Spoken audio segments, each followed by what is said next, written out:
Well, we best get started then, hadn't we? If you're sitting there with a lot to build, Scott. Yeah, there's a lot to go through, I should think. Sorry, I'm not quite comfortable yet. Just going to adjust myself. Hope that's okay. How you doing? How you doing this evening? Welcome. If you've not been here before, where have you been all this time? What are we doing here? We are taking ourselves on a journey to discover the nature of the filter. That kind of thing. So we are building the series of Erica Synths and Moritz Klein's modular educational series. The idea being that these are DIY kits that you can build yourself, but the manuals are written to hopefully get you understanding what the circuits do. And I'm very keen to learn what the circuits do. I'm extremely keen to do that, and so I decided to embark upon this fool's errand of live streaming my working through the manual and working out the circuit. So that's what this is about. That is what's it all about. So this particular video is about the voltage controlled filter, which I have here, but this is going to be where we build it on a breadboard, not soldering it. Soldering it we'll do tomorrow night, all being well, although I should say that this has got quite a long manual to it, so I hope we can get a lot of it done tonight so that we're not going to have to spill over to another night. I think we can. I've had a bit of a rummage through and I think it's all right. There are places where we can stop where I think we might have done enough and learnt enough, if you know what I mean. But let's see how we go. Just before we start, I'm just going to nip over there and open the door because it's actually starting to heat up in here quite quickly and I don't want to wilt. So just give me 1 second.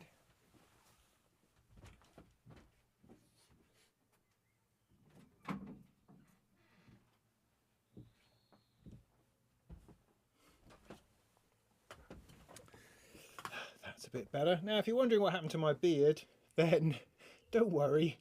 And nothing was harmed. I purely went to see Queen at the O2, which is an extraordinary venue, and so I felt it was an opportunity to go the full Freddy, and I thought that might be fun, so I did, and so it has, and so I am, and so there you are. And now you realise that I have a very strangely short chin. There's nothing there. My face is usually much longer. But anyway, let's not get distracted by these sorts of things. I'm a little quiet, am I? I could be.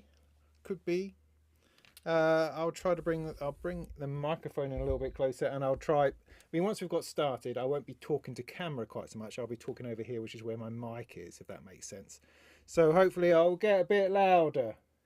It's worked previously, so I'm just going to assume that it's all going to work this time too. So. Yeah, Ian, just go out and come back in again. Just we'll hit F5, something like that. Otherwise, you can get stuck on adverts forever.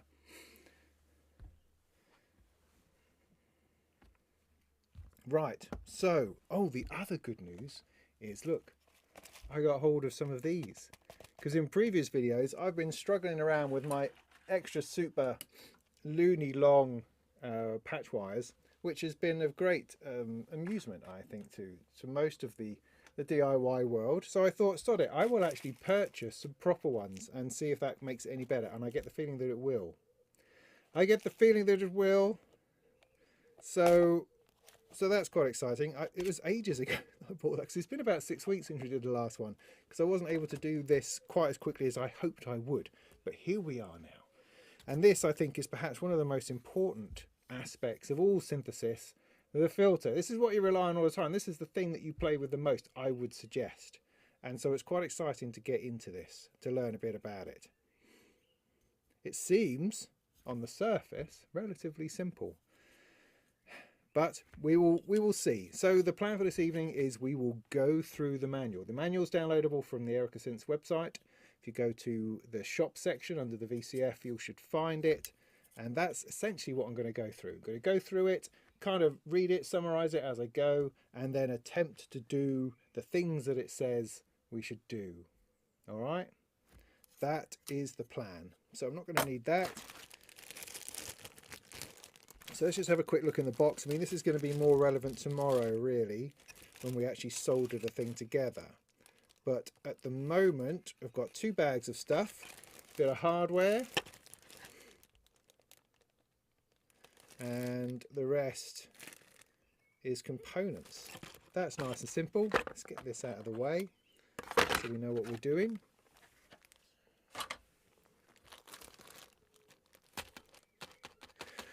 Christian asked, would I recommend doing this one or the VCO as the first one? Well, the VCO was hard. It was a straight up challenge because it was the first thing that we did. And there was a lot of information in there, and it was sort of everybody's first time in terms of the manual and how that worked and working through it and everything else. It took quite a few sessions to get it nailed. So the positives about that is that with the VCO, you're getting a sound out, you're getting a sound source. And I think that's really where you've got to start. Without that, nothing else is going to work. You know, building a VCA is going to be really boring, or an envelope really dull if you don't have an actual sound source. So I think beginning with the VCO makes a lot of sense. I mean, the order that they've done them in so far, I mean, we've got, what do we got? We've got a VCO, a dual VCA, then a pair of envelopes to run that, and then the sequencer. So, I mean, you want everything all at once, really, but what they've done is it makes sense. It makes sense. And now we're to the filter, and I think it will feel like we've got a full synth voice, and that's pretty exciting. Pretty exciting. Is that working? Yeah, good. Right, so I think I'm only going to need one of those. I will need my batteries. Let me just find those. So hopefully I haven't left plugged in or anything stupid. A couple of batteries, and where are the clips for them? That's the next question.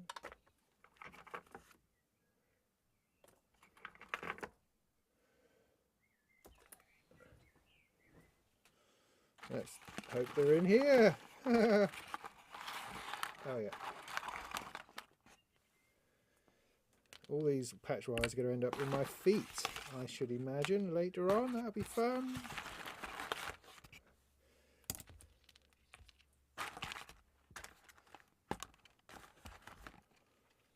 Okay, get them out of the way. So, pair of batteries, pair of battery clips. Now, I've used the, I've attached a couple of patch wires to them because they were just hard to put in. So I've modified those a little bit, but you'll see that in a previous video.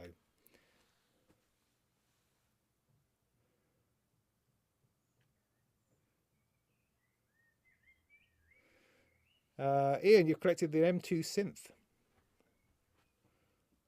Nice.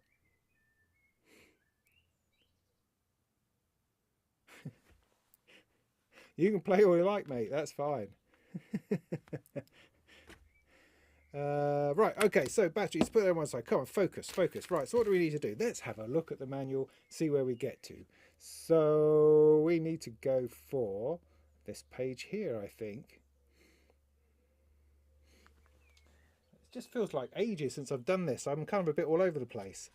Let's see if I can make this a little bit bigger.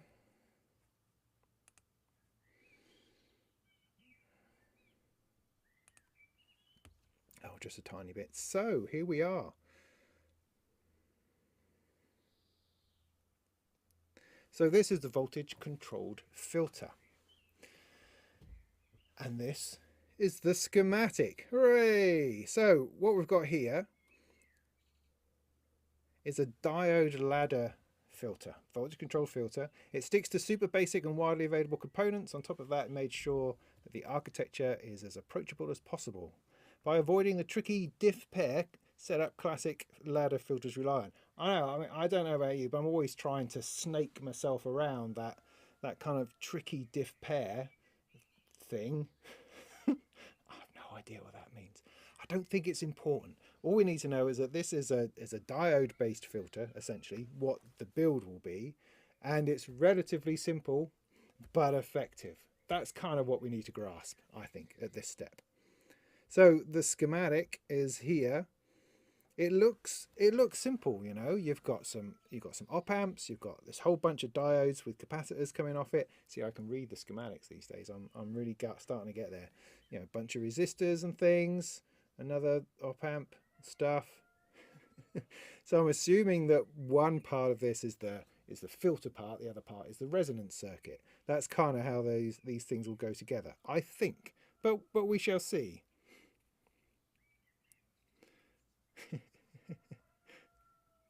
Oh, well, the cockerel's up again. So that's nice. It's dawn, after all. I don't know where you are, but that's what it is here. Cecil, yeah, I'm quite happy to take all the blame, really. I don't mind.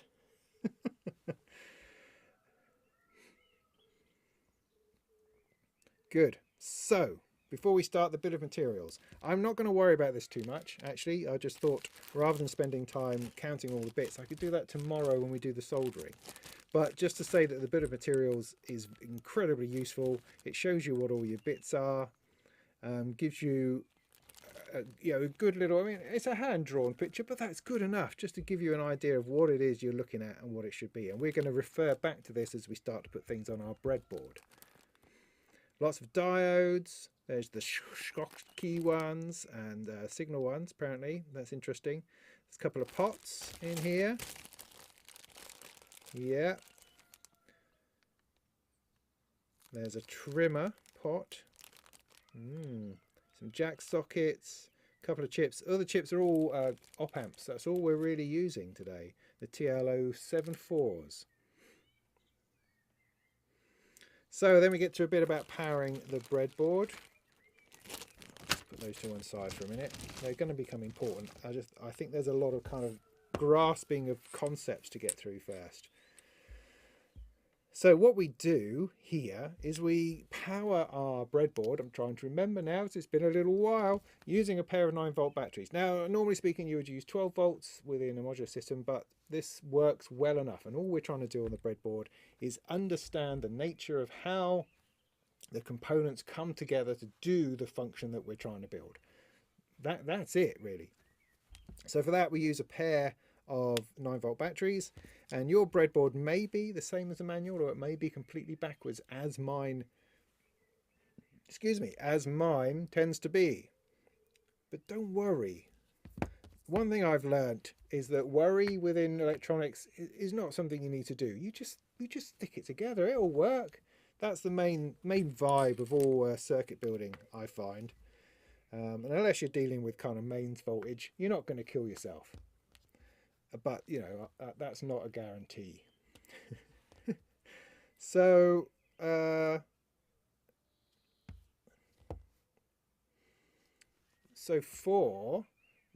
swap to my overhead.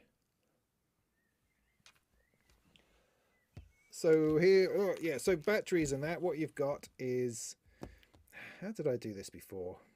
I definitely did it this way around, and I know it's tricky and a bit silly, because mine doesn't match up with what's on the manual here, because my pluses and minuses are around the other way.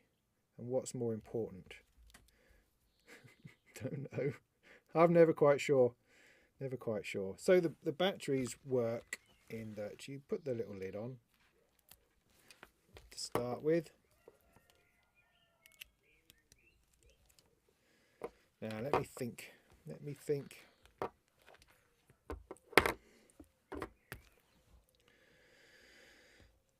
So what we want to do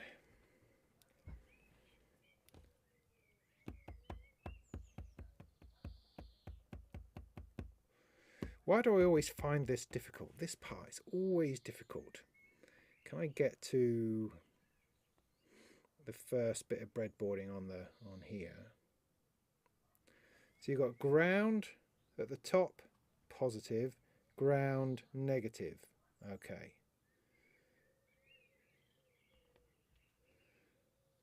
Ground, positive, ground, negative.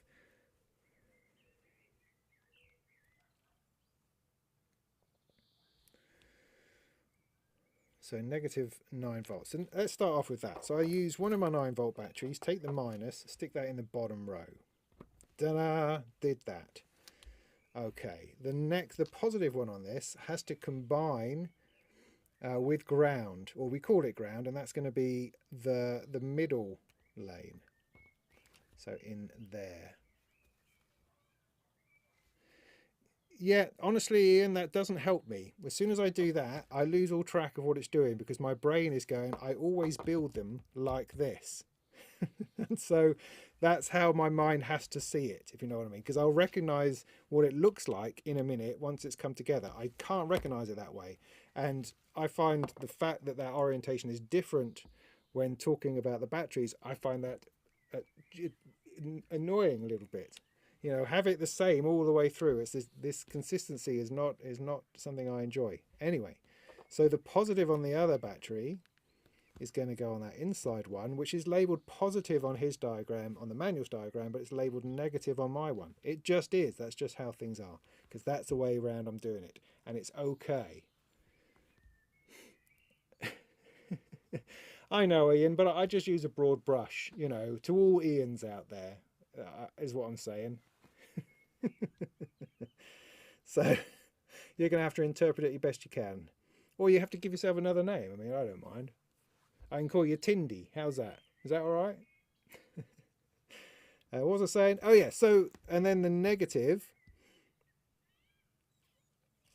goes to the outside. So you kind of got your two. No, that's not. Yes, that's right. So your two negatives are going to the outside. Is that right? That doesn't. Is that right? Oh, I can't remember this bit.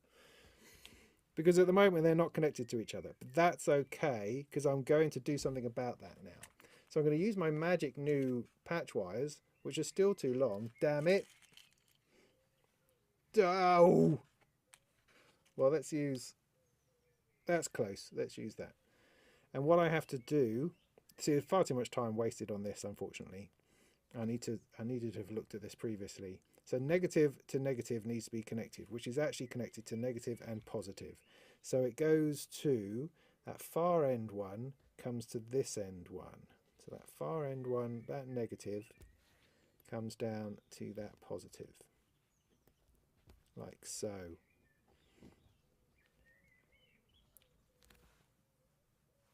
So I've now got the minus coming down there, come to that outside one. If I turn it up the same as the thing, just because there to there, positive then goes to ground, which is this middle one and that outside one, and that's connected to each other. Then the positive goes on the inside, and the negative goes on the outside connected to that. I think that's right. I think that's right. I think that's right. I'm going to go with that. So I don't want to leave it connected up because that's just going to waste my batteries ultimately. But that's the idea. That's what's going to happen, and it will work, and we'll understand it, and we'll grasp it. All those sorts of things. It'll be fine. Let's not waste any more time on it. So I will just unplug the positives for now, and we will plug those in when we need them. Thank you. Okay, so let's get into our filtering basics then. So we know what a filter is. Do we know what a filter is? Let's kind of hope that we do to some degree. So we're talking about a low pass filter, and that's what this project is about. And with a low pass filter, essentially what you're doing is allowing low frequencies to pass and the high frequencies to be cut out. Low pass. Low pass. Moritz in the manual suggests that this is like being on the other side of a wall. When you hear a noise, you tend to get this very muffled sound because all of the high frequencies are being filtered out by the wall. And that's quite a nice analogy, I suppose. But when we look at it in the terms of electronics, we can, we tend to be looking at sound waves coming from an oscillator. Now I do have my oscillator here, so hopefully that will have a bit of action going on with that at some point. So you could have a look at a couple of waveforms like a square wave and a sine wave, and they differ in complexity. A sine wave being completely pure, it has nothing but its original pitch, there's no other harmonics going on in there, whereas a square wave has got a whole stack of harmonics in there. And what this is saying is that the difference in tone, the difference in timbre that we hear is to do with those harmonics, and those harmonics are generated by, if you like, the angles within those waveforms, the sharpness of the shape. So a square wave with its incredibly right-angled thing gives off these different tones to the pureness of the sine wave with its lovely curve. Now, if you put a square wave through a low-pass filter, what you get out the other end is essentially a sine wave. Kinda. It's like a badly maintained photocopier, says Tinder. Nice. What was I saying? So because what's happening is those higher harmonics are being filtered out, leaving us with just the root note, which is a pure sine wave. That's kind of what's going on and what we're trying to achieve. So I'm just, please read through all of this stuff. I'm just trying to summarize quickly so that we can get more stuff done tonight, because we're already at 5 to 8 o'clock, if you understand. But read the manual, it's very, very good. So let's get to our simplest low pass filter. So I just talked about a square wave being filtered to a sine wave by removing those higher frequencies, and that's exactly what we are going to do. So how would you do that? I mean, we've done this before, in as much as we created an envelope. If you go back to our envelope session, what you were trying to do was take a square wave and turn it into a bit of a ramp. So you were sort of delaying that jump in voltage in order to create a slope, to create attack, and to create decay. And actually we're doing something very, very similar here, which is interesting. We're trying to change that shape from square to sine, which removes those harmonics. Okay, so how do we do it? It's actually really simple, it says. All we need is two components, a resistor and a capacitor. Awesome, let's do that. Set them up like this. How do I, what? Okay. And you get a basic low-pass filter. Now, any signal that we send in on the left will have some of its overtones removed. The result can then be picked up on the right. In case you're confused about how this works, let's dissect the little circuit. See, this is the stuff we want to learn about, I think, right here. So we'll take a look at what the resistor does. The resistors, if you don't know, act like narrow pipes that you can use to connect 2 points in your circuit. The resistance value, measured in ohms, determines how strongly they restrict the flow of current. So by using a resistor to connect 2 points, we are restricting the flow between them. So this by itself wouldn't achieve anything with regards to our waveform. It would just make it, I mean, I'm guessing it would just make the amplitude slightly smaller, perhaps. Would it? No, would it change? I don't know. Okay, I'll just carry on. As long as there's no current actually flowing out of our output, no current is passing through the resistor. Okay, and this means that the voltage applied at the input just gets transmitted as is. So the voltage on the right will always be the same as the voltage on the left. See, I was talking complete rubbish. Even if the resistor is really, really strong, because there's no actual flow, so the voltage stays the same. Okay. See, these are the things we've got to get in our heads, I think. But as soon as we introduce the capacitor, our circuit behaves very differently, and that's because capacitors act like balloons that can attach to some point of your circuit, and the balloons fill up with stuff and then go back out again. So just like a real, hang on, these balloons come in different sizes, ranging from very tiny to very huge. We measure that in a unit called farad. As these balloons are filled with electrical charge, they begin to expand. And just like a real balloon, it gets harder and harder to push more charge into it as the balloon starts pushing back.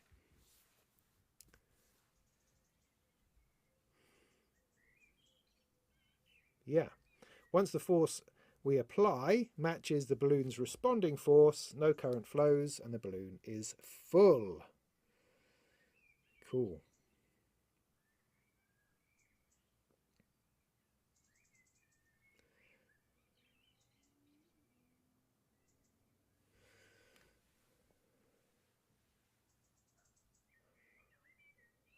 So you can then blow up a capacitor if you want, but let's not worry about that. So let's assume that we're staying well within the specs, and then once we stop pushing current into the balloon, the filled balloon will push its contents back into the circuit. So you can almost imagine this pulsing. Do you know what I mean? Where just a second. Do I have a? No, I don't. Do I? Where it's just me and the other two. No, never mind. That's all right.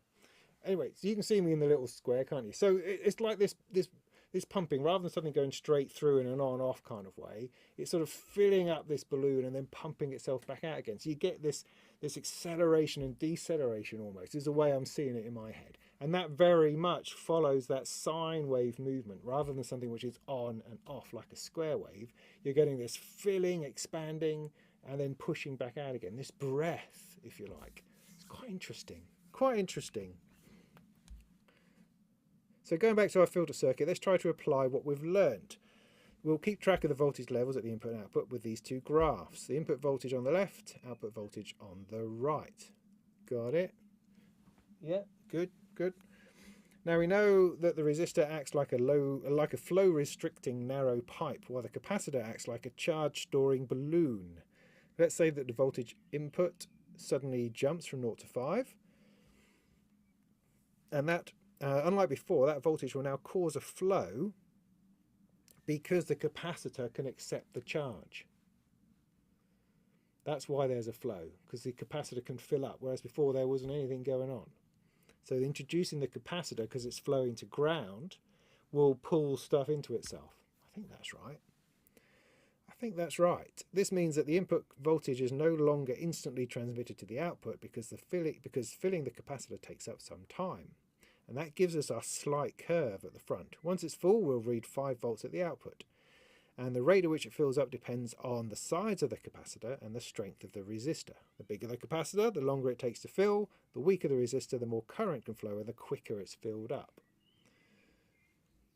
So increasing the size of resistor slows it down, and increasing the size of the capacitor also slows it down. Is that right? Yeah, I think so. So when it drops again at the other end, this means the capacitor will start pushing its contents back through the resistor, since there's no longer anything filling it up. While the capacitor is emptying, the output voltage slowly declining until it finally hits 0. So we get this curve coming in and then a little curve coming out. It's just genius. Okay, we're getting to the breadboard. You'll notice that I've drawn a slight quirk into the way the output voltage ramps up and declines. Have you? That's because pushing current into the capacitor gets harder as we approach the maximum voltage level, which gives us that smoothing out. That makes sense. That makes sense. And the voltage inside the capacitor gets weaker as it empties out. Yeah.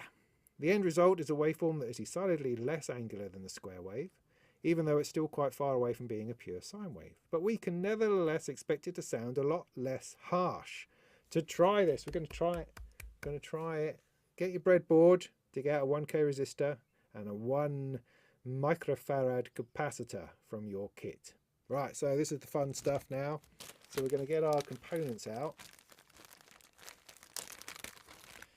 and see what occurs.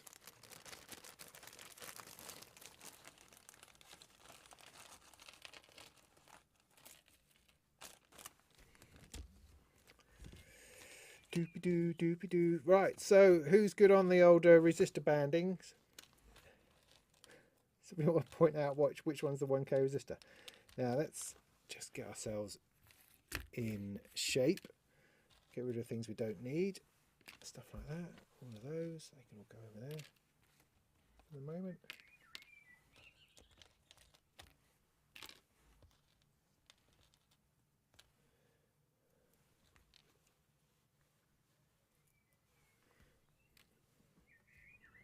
So for a 1K resistor, I think I'm basically looking for browns and blacks.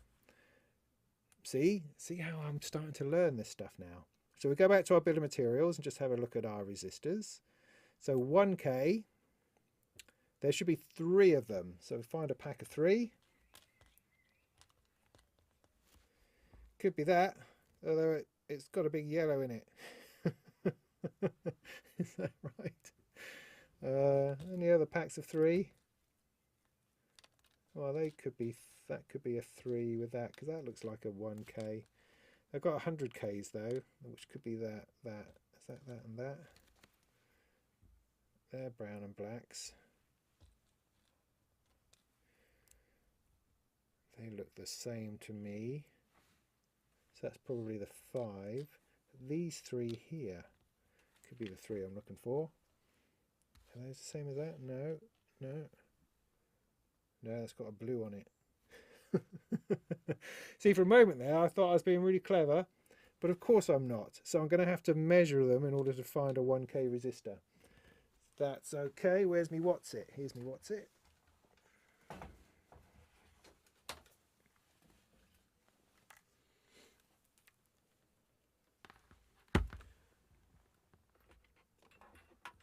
Here's me ends. That's a mozzie. Clear off. Right, so ohmage. So what did I think? I think this was going to be something like a 1K.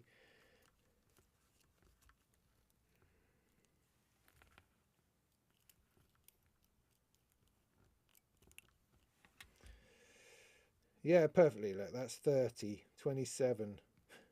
Should I have a 27? Yeah, I should have 2 27s. I should write this down as I go, because this will help me for tomorrow. I've got a pen here somewhere.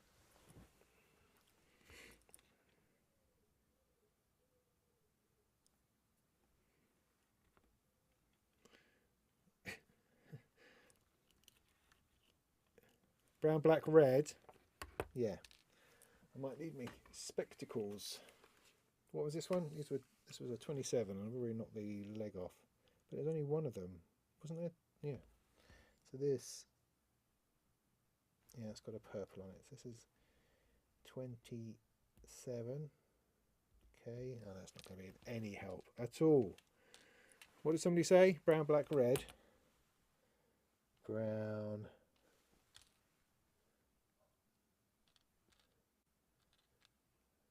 Brown, black, brown, black, black, red. Let's try that one.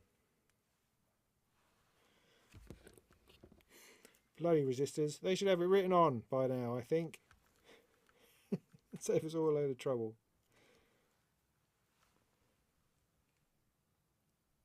No, that's 2K. No, it's not. I've got two plugged into the same spot. That's a 2K times 2, so that's not quite right.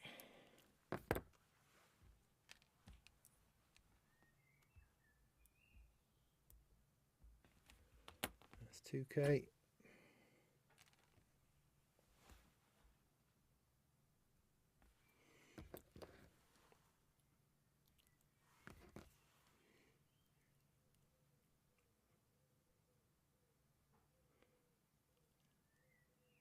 .997K. I think that's a 1K. I think that is. So this is brown, black, black, brown, brown. So what's that red you're talking about? That's of no help.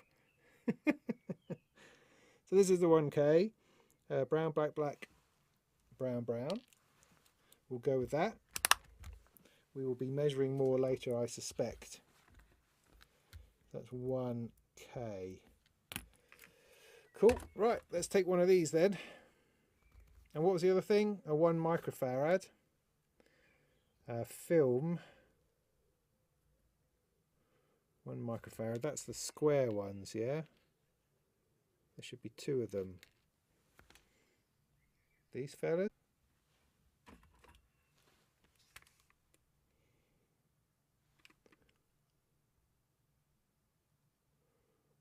Should be 5 of those ones. 1 nanofarad, 1 microfarad. I think that's the cream coloured one. So I think what we need is that and that. I'll bring this in a bit closer, I think, so you can see what I'm doing. So these 2 here are the bits we need. Let's find ourselves back to where we were. Oh, gone miles. No, not to that bit yet. Rewind, rewind, rewind. We're at the very basic beginning. Come on, let's go back. Okay, we're talking about balloons still. So here's our little circuit.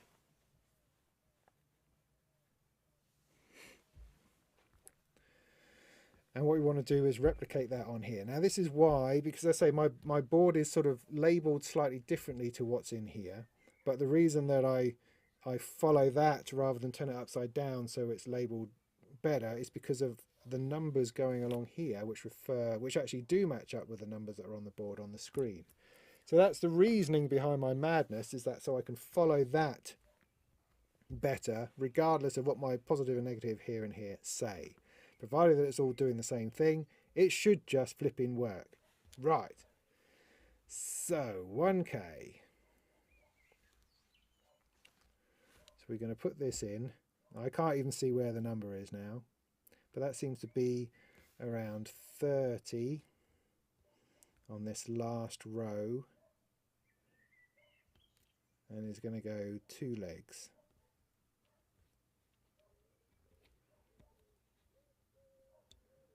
Okay, cool. We're going to need a pair of patch sockets.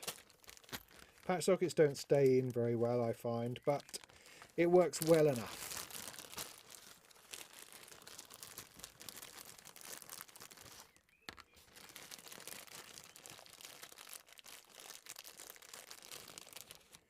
Are those Weimer caps? I don't know what that means. I'm afraid. Weimer caps? Is that what these are? Oh yeah, look, it's got it written on it. So yes is the answer to that question. So we've got our input and our output here. We've got this one is around the 20 mark, and its little thing is 1, 2 up like that. You sort of push it in on its little sticky outy leg, and the spring is just enough to hold it together. At this end, our 1K is in line with the back of that one, I think. Yeah, that's good.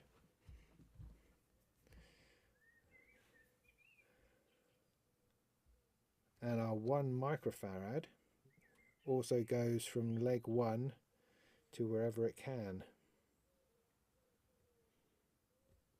Like that. It's a little circuit. It's a little circuit. Now I'm going to need some of these fellas. Which ones do I need? Oh, weenies. Wow, just imagine having pre-bent things. I mean, that's just amazing. I mean, some poor guy or girl has had to spend their life bending these, I imagine. But thank you very much. Now, see, that's not quite wide enough to fit. Although there's some really tiny ones. See, after all of this, it's not going to be quite exactly right, is it? How big is that? That's not far off. Let's go with that. So I need this to go to ground, that leg to go to ground. The ground is the inner rail at the bottom.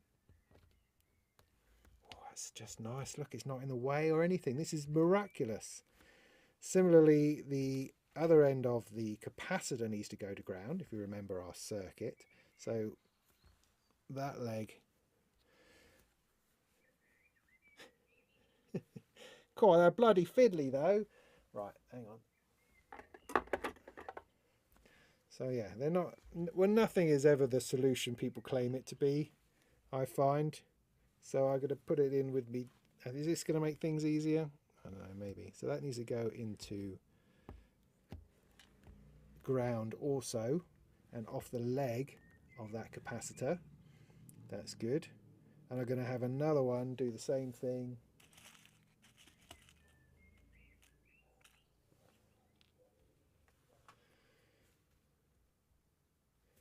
Off the ground leg of the other patch socket.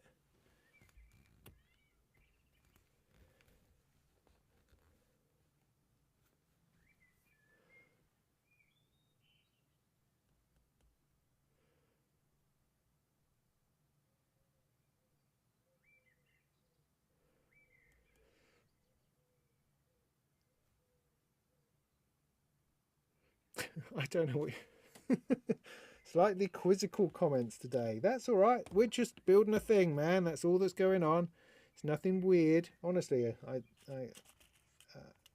I mean, it is a weird thing to spend your evening watching me build something, but I'm here doing it anyway. That's the point.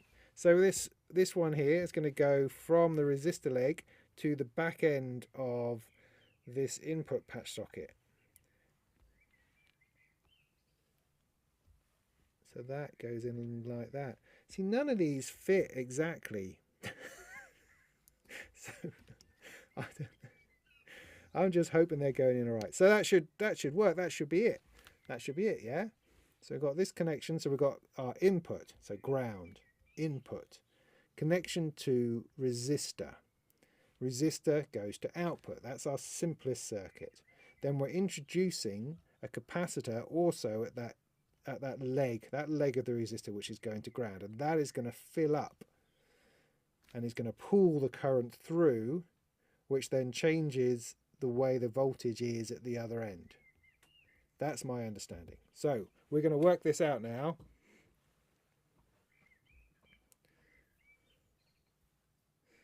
We should hang on to those mapling wires. It might be worth something in years to come.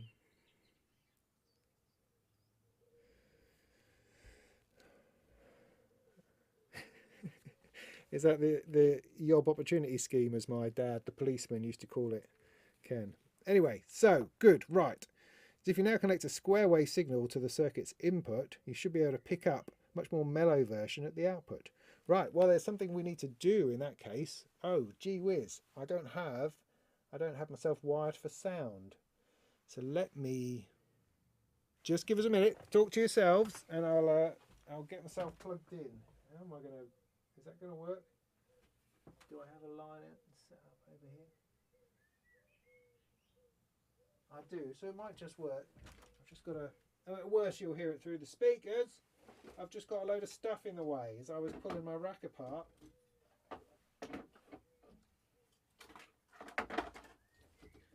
See if I can get this plugged in.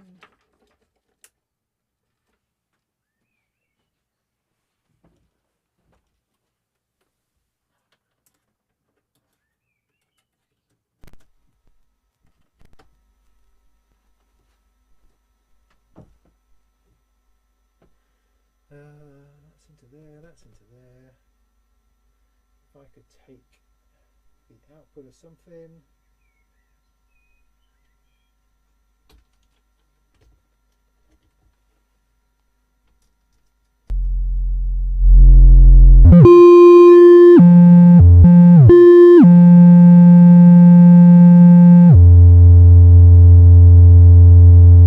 Alright, that works.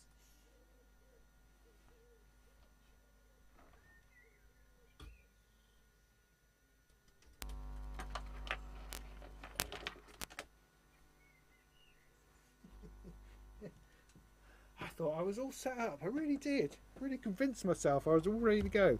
So I've got a nice long cable here, which should hopefully get us an output from our VCO over here. If I turn that on, there we go. Oh yeah, that's nice and loud. Is that too loud for you? Yeah, too loud. Hang on. Turn that down.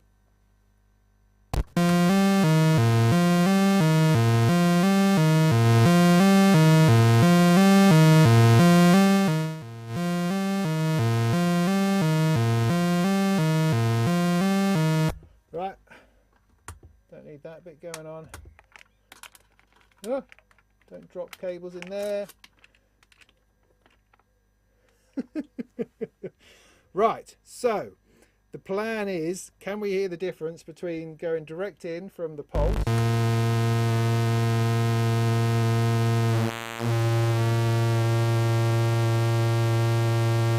That sounds nice and stable. Yeah, sorry everybody about the noise. Sorry about that. So they plug this into the output here, and I'll take a longer output from that pulse, plug it in. Oh, it's a little bit of a stretch. So I got a longer one of those. Dear, a longer one. Just give me a longer cable. Gee whiz. Oh, I don't know. Things. That's the same. Everything's just the same length. No, that's not. This one. Oh, I don't know. That one. That's it. Oh no. Okay. Right, what am I doing? Oh yeah, so pulse out from the VCO. You're just going to have to believe me that that's what I plugged in over there, because I'm not going to drag it in at the moment. And there, it's being filtered. You can hear that, right?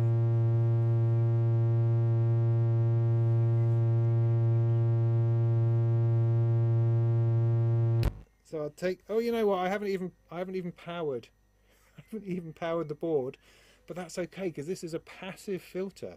It's just a very simple filter. It doesn't even need the power, I don't think. Oh, I don't know. But anyway, so let's compare the two. So there's our pulse output, and here's our filtered.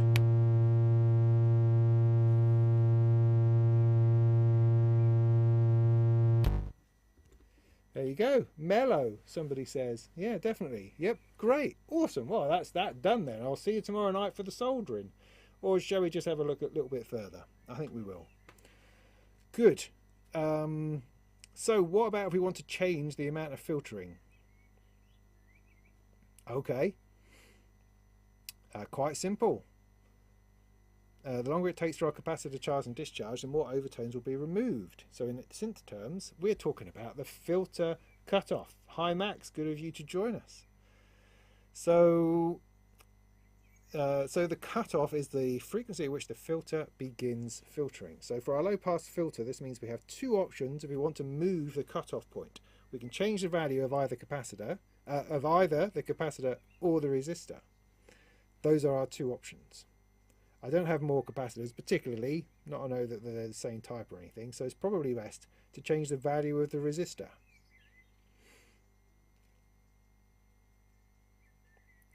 So let's do that. So let's have it plugged in. Hopefully that's not too loud. Let me know if that's too loud for you over there, if you can't hear me. No batteries required, says NTO Steve. Thanks, mate. So let's use a different, so we used a 1K. Let's use another one, some other resistor, a random one. This blue one looks nice. Let's use one of these and see what happens.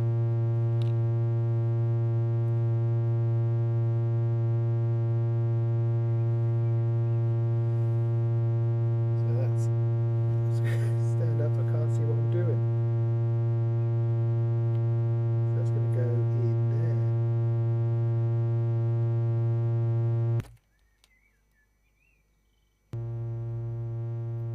So that's more mellow. Still loud? What's loud? Oh, sorry, yeah, no, I asked you if it was loud. Okay, so you can hear that all right? You know. Yeah, no, NTO Steve, I understand. So that's more mellow. I'm going to use one of these brown ones just to try. See what difference that makes. But I think we've got the idea.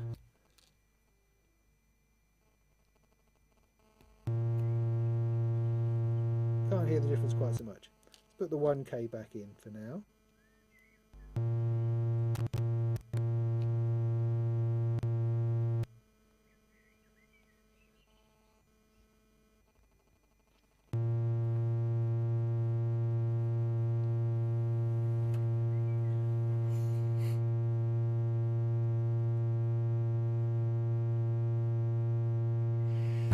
Oh, sorry. So the other thing we can do, of course, is use a variable resistor, or a potentiometer in this case.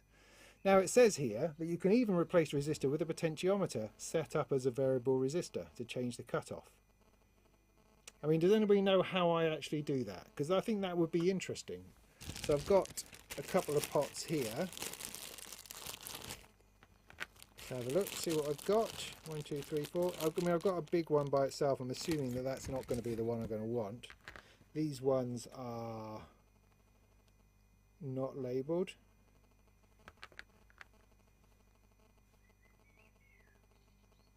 But if I was to use one of these, how would I actually do that? I mean, is it the middle leg which is essentially going to need to be earthed? So I could plug this in this way round, I could just, I mean, I could try it, couldn't I? Why don't I just try it, see what happens? So take that out. I don't know that I've got the room.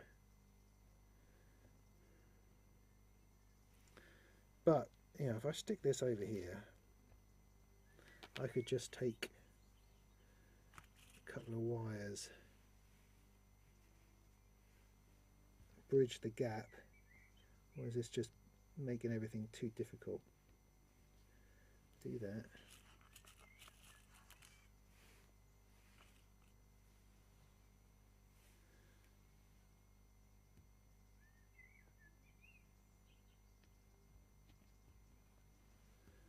God darn it, these things are fiddly. So I've done that. I put this 3 here. The 3 pins, I mean.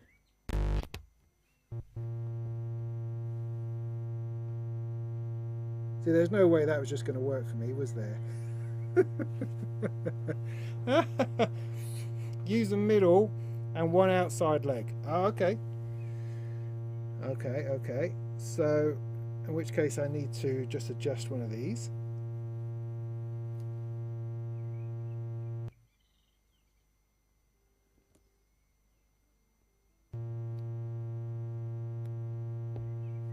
That's the middle and outside leg. Ooh!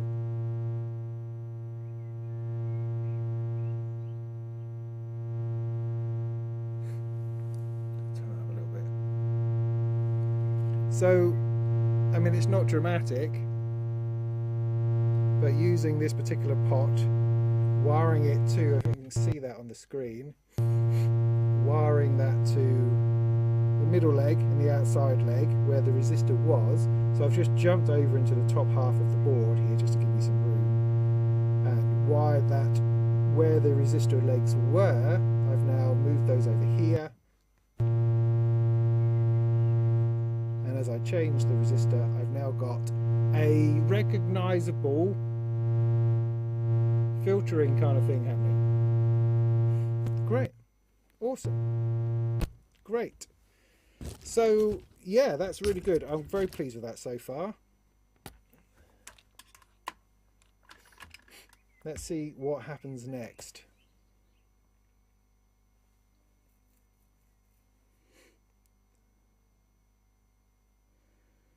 So next we have a multi-stage low pass. Right.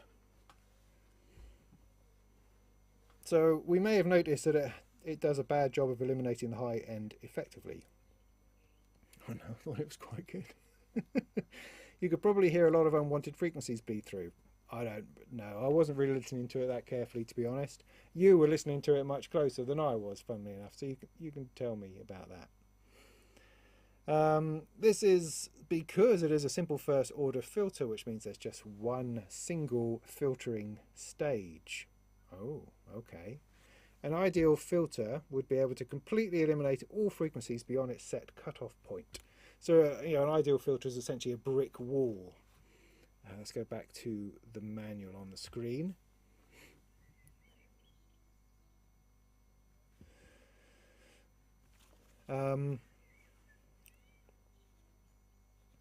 A first order filter, on the other hand, does not really live up to that standard. Instead, it gradually reduces the volume after the cutoff point by about 6 dB per octave, to be precise. Now, 6 dB per octave, that means a halving every octave. Is that right? Have I got that right? So every time you go another octave's worth of voltage, the level has come down by half. Is that right? I get these things, these are dim things in my head about what dBs actually represent, if you know what I mean. Oh yeah, no, that's a good point, Steve, thank you. Could I do that quick? Have I taken it apart? No, I haven't. Alright. Sorry, Steve just suggests changing the frequency on the oscillator, which makes sense. That did not occur to me. So that's the output. Let's just try that quickly. There's that again.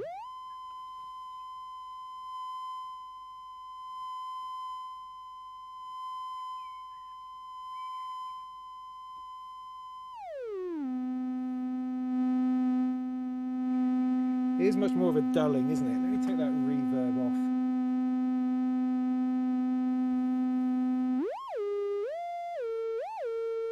Not sure that I can. From there, isn't it? Oh, never mind.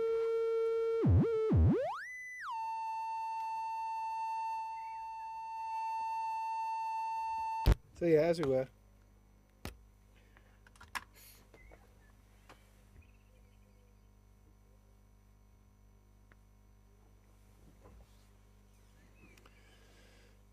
So in many applications it's just too weak performance. So what can we do to give our filter more bite? Well, quite simply, we can chain them together. Yeah, thanks, Steve. So if you put two together, it will make a second order filter, three a third order filter, and so on. For every filtering stage we add, we get a steeper roll off, which kind of makes sense, apparently. Because we're basically just applying the same filtering process to an already filtered signal. I mean, I don't know that that does make sense, because in my head it just means the filtering would be the same every time. So rather than taking more off, it would just take the same off that's already been taken off, because it's essentially following the same shape. So that can't really be what's happening, because, or my logic is just completely flawed, which is also completely possible. So yeah, I mean, I'm gonna go with it. You know, think of it as screening sand, and then you're screening the screen sand again.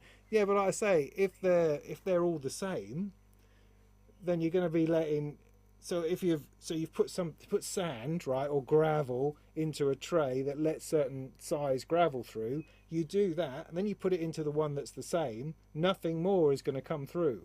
So they have to be different. There has to be a cumulative effect that's going on that's not really represented by that metaphor, analogy, I would say. But that's not important. We're not here to argue over whether the analogies work or not. The idea is just to see what actually happens.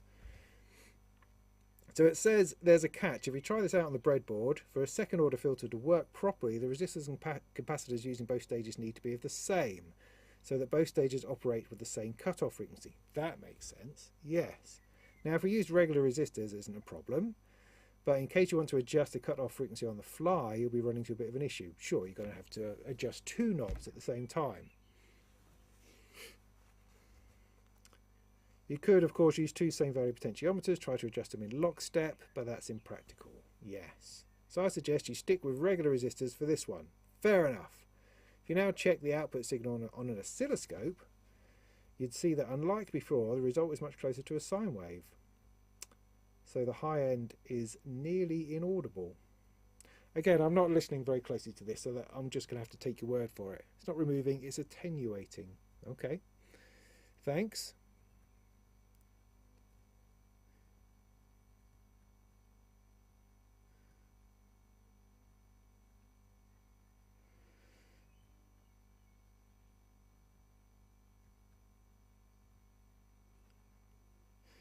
Yeah, okay. Yeah, we're not talking about resonance yet. That's something to come. So let's remove our pot.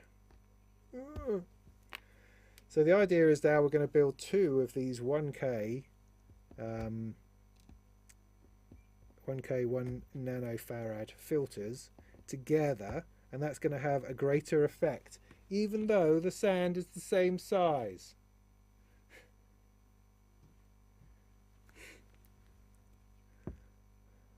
So for this, pull this out. What's going on then? So we've got from left to right at what we're looking at. Oh my goodness, I'm all over the place. So back to our overhead. We've got a new circuit to build. That's just a little expansion on this. So we've got that. That's right. That's right. There's our 1K. Where's our 1K? Was this our 1K? No, this was our 1K. I'm going to need to find another one. Now that's going to be exciting. So our 1K goes from the edge of that, and that's now covering all the way over 4, 1, 2, 3 in the middle, only 3 in the middle to a fourth one. Now it never quite looks like the schematic. You want it to look like the schematic, but it never does. But it is what we're ultimately trying to achieve. That looks like a 1K as well. Can't see for love nor money. No, it's got a purple stripe. Don't want a purple stripe. Brown, black, black, brown, brown. There we go. That's another 1K. Cool. We'll go with that one.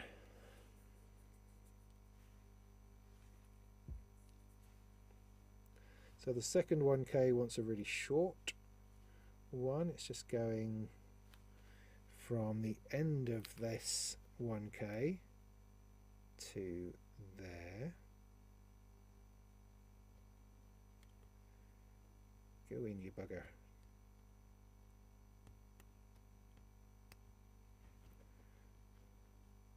I'll need my other film capacitor, which is this one.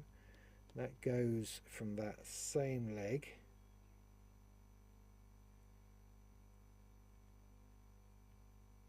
and in, and we're going to have to put that other leg down to ground, because that's what happens with these capacitors. Good lord, these things are fiddly. Now these are great. I'm enjoying the fact that they are staying out of the way rather than my long patch wires, but I didn't realise they'd be quite this annoying. I'm going to have to live with it. It's good. Going with it. It's all completely fine. We all love everybody. It's all lovely. Lovely. So this goes in where? It goes like there. And it goes like that. And this output goes to the end of that one. So we've now got so input. Can I point at this or something? So we see all this. So we now got so input comes in here, goes along this nice red wire, and it gets split half down. Well, not half down. It goes into the capacitor. The capacitor is drawing stuff through it. It's then going through the resistor. It's then going to another resistor here, which also has another capacitor drawing stuff down, and then goes to the output. So this, my understanding of the circuit is that this should produce a 12 dB per octave slope as opposed to a 6 dB one. You know, shifting sound aside. So I still need to put a another earth just on the out here, another one to ground, like so. Now we can listen to it, but I get the feeling that it's going to be hard to notice. So we're then going to get our scope involved.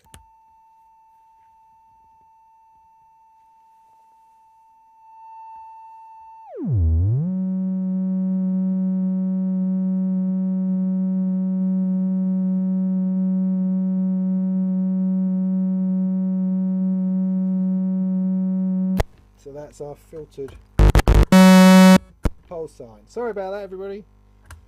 That's the idea. So instead we are going to attempt to put in an oscilloscope. Now of course if I had a lovely one of those Korg NTS2 things, it would be no bother, but I don't. I have my crappy eBay one, which I've now lost. Where have I put that on here? But this hopefully will do the job. Crashing into some kind of synthesizer. Put that over there. It's just over there. Plug this in.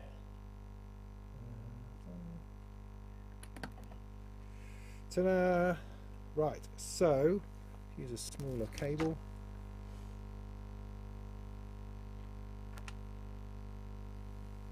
So I can't find a long one, can't find a short one. I don't know what's going on anymore. So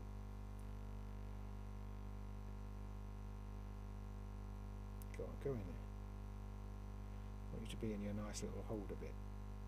Thank you. So sleeve onto the black connector, ring onto that one. Look at that! Look at that! That is brilliant. That's totally awesome. You got that right. I mean, obviously, you know, the waveform is going in the wrong direction. It's completely going north to south as opposed to east to west, which is crazy. I mean, it's going to produce some awesome sounds. But in terms of going from a square wave to a thing being filtered, that looks pretty great to me. So let's just take the square wave and show that as well. This is what we started with.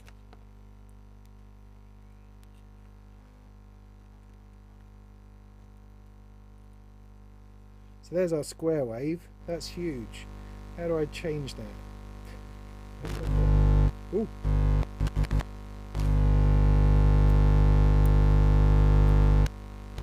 Sorry, a little bit of me interference. See, what I love about this thing is that I just press random buttons and stuff sometimes happens and stuff sometimes doesn't. 1 volts, 10 millivolts. That's as high as it's going to get, isn't it? 5 volts. There we go. There we go. So there's a better square wave that you can see. And it's that square wave that I'm putting into this end of the filter.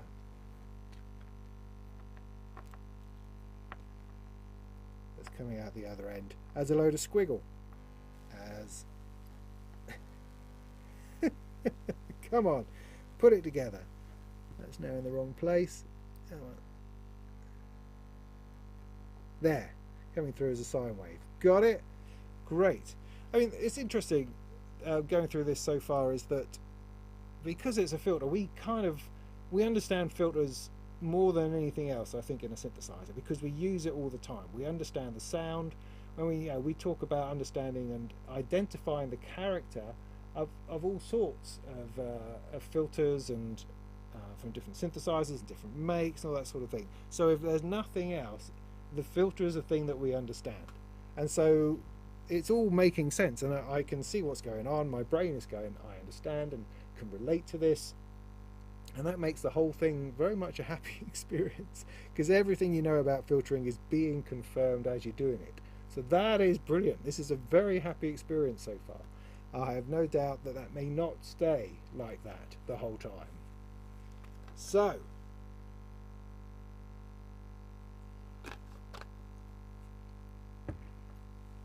I think things are going to get more complex. The active low pass. See, there you go. So far I've just been using simple bits and pieces, stuff going on. Ow, now it's going to get more interesting, I think. So we're going to turn our design from a passive into an active filter. Crazy.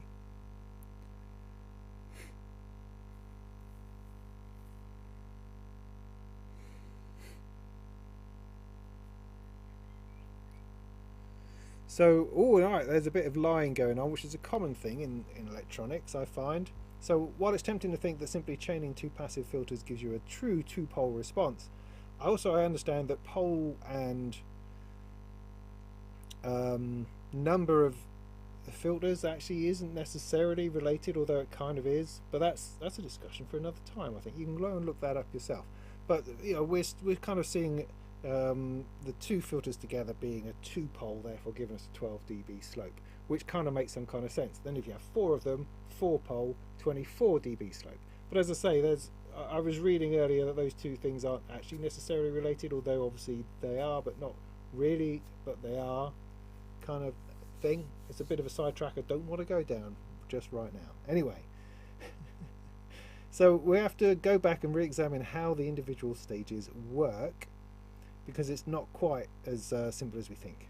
So the filtering process is basically just an interplay between resistor and capacitor. Yes, we push a current through the resistor and into the capacitor. As it fills up, the voltage between it above it slowly rises. Now, as long as that interaction between resistor and capacitor is undisturbed, everything goes according to plan. But if we chain two filter stages, the story changes, because where before the first stage's output was completely sealed shut, now there's an opening, meaning that an additional path opens up for our current while the capacitor is filling up. Yeah, this of course is messing with the way the first filter stage operates, but it also affects the second stage, since the second stage only gets the scraps of the first, the current that spills over. That's right, so the first filter can act completely independently by itself, but once you attach another one to it, then rather than having its output just going to the output, you're getting all sorts of spill through to the next one, and the next capacitor is drawing stuff through as well and adding to the whole movement of electrons. I don't even have a beard to twiddle anymore.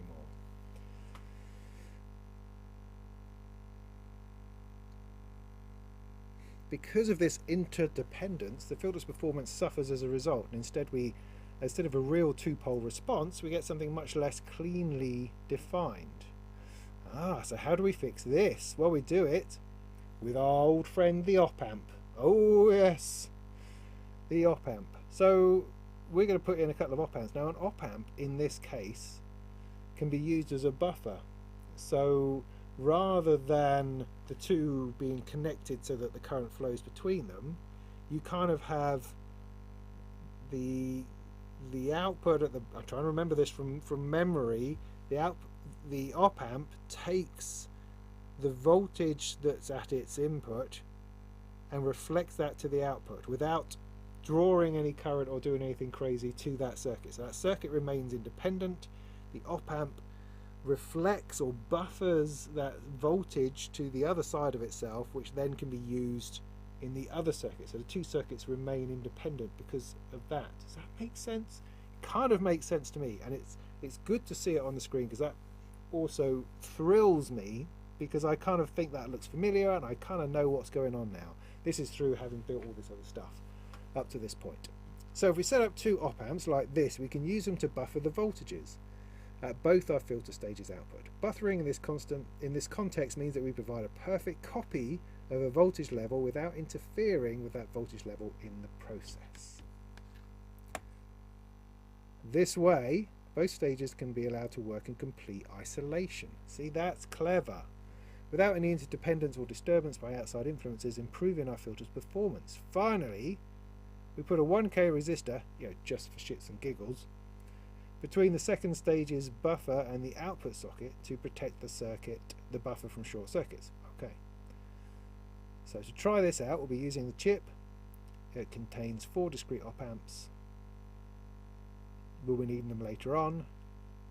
Make sure you set it up properly and don't reverse the polarity. Neutralize your fields.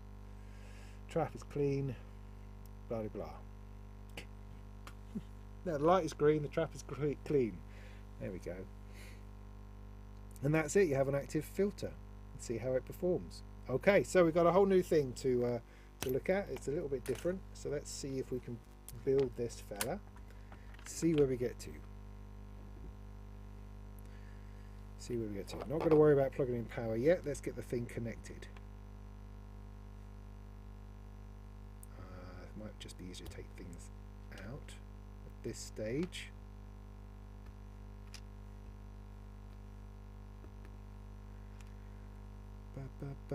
So we start with our friend the patch socket over here, our input, which we've used before. That fits there. Don't drop them. Can you see what's going on? I don't think you can. There we go.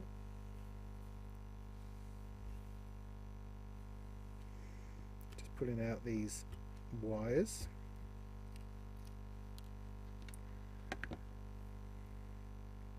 So we have a 1K resistor going from the back end of the input, just going over one bit. That's still the same as before. Yeah, good.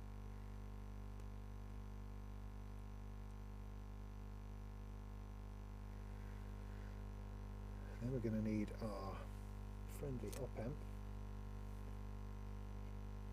Now I'm just going to put it in my magic tool here just to straighten and squash those legs. Now the orientation of this needs to have that little nick that's taken out the front there heading this way, and this is sitting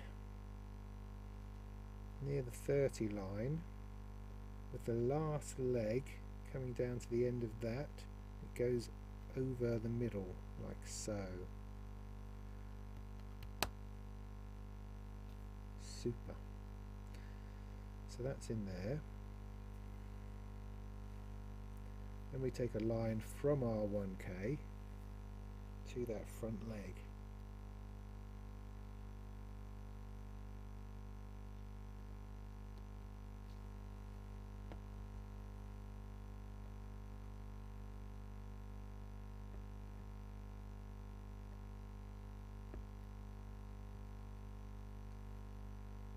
Good. Our first 1 nano goes at the end of here.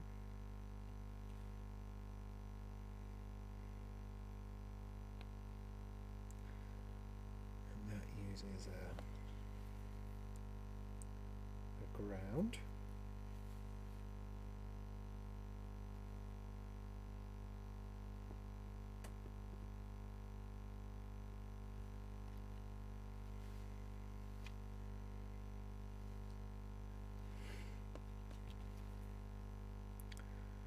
Now we need a couple of 100Ks. Get to that in a minute. So the op-amps connections are always kind of weird. It's I can't remember exactly the pin out here, but we're going to be using, I think, one at this corner and one on this side. So these two, to create the negative feedback thing, pin 1 and 2 need to be connected together.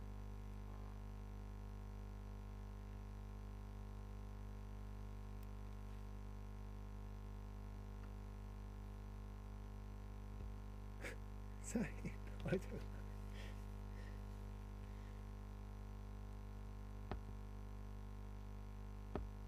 Yeah, that's better now.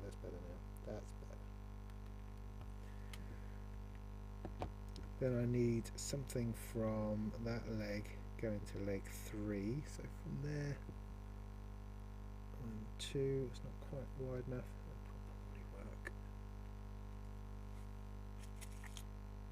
Those are quite long. Slightly longer.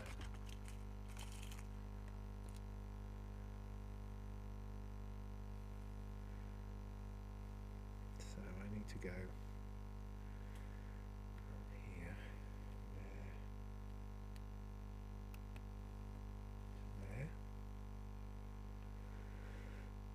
Then pin 4 needs to go to ground. And of course I'm naming all of these pins completely wrongly. This doesn't go to ground, it goes to negative. Get it right, boy. Oh, it's gone. Because where the nick is, pin 1 should be there, going down that side. So I'm talking about the wrong pin numbers, but I'm just counting them as I see them. I'm not trying to tell you exactly which pin number is which. I'm just trying to identify what I'm looking at. Does that make sense? I have to, I'm not that clever. So those two pins have gone together. The third pin here, coming this way, goes to that capacitor. Fourth pin goes to negative, not to ground, goes to negative. Now we need some 100Ks. So that's going to be related to my brown, brown and black, so that's a 27. It's just going to have a different thing. Anyway, I'm going to need to find 100Ks. So let me get my thing out for a minute.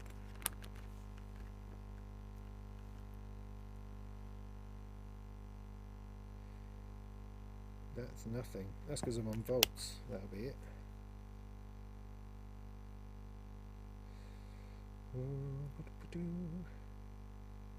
Yeah, alright. That's not it.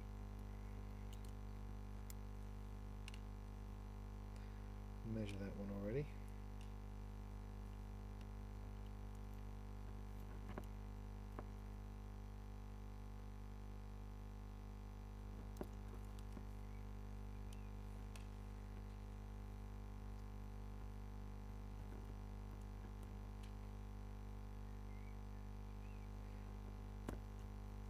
Right, those are all 27, so they can clear off over there.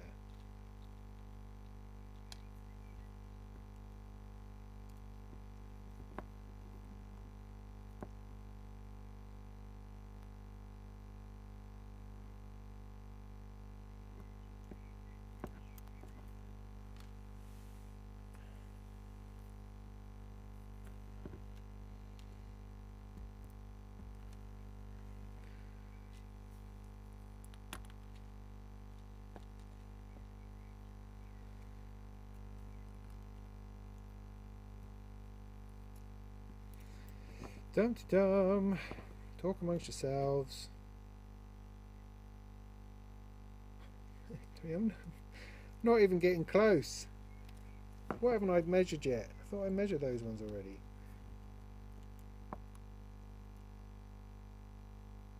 Go on, go on, 100k, look at that. Alright, I'll have those. That's fine. That's 100k every day of the week. 100k. Great.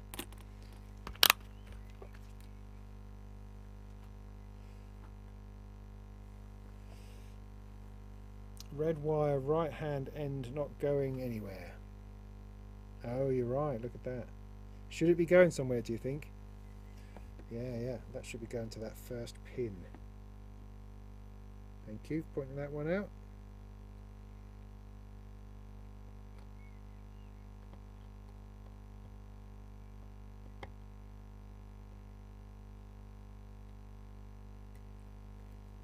Is that working? Who knows? So yeah, that red one obviously needs to go to the first pin on there, obviously. These are 100k? Yes, they are. So my 100k resistors, I've got one that's jumping the shark in the middle.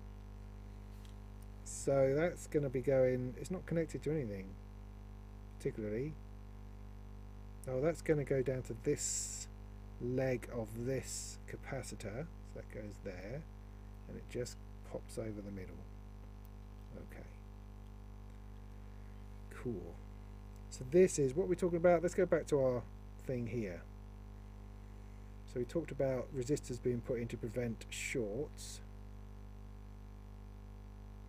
But there's no actual mention of the 100Ks.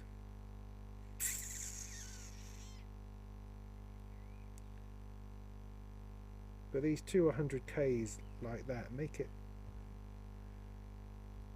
I don't know. I don't know. Just keep going. Keep going, you fool. Don't get distracted by knowledge and things. So this 100K goes to pin 3.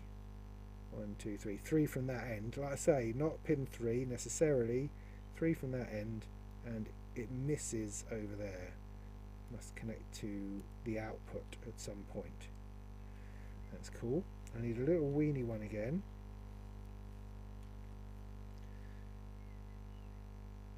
To go between these two here. I can go run alongside that. That's quite neat. Then I need a slightly larger one, which is going to go from outside to pin 3. Outside to pin 1, 2. Not quite there, 3.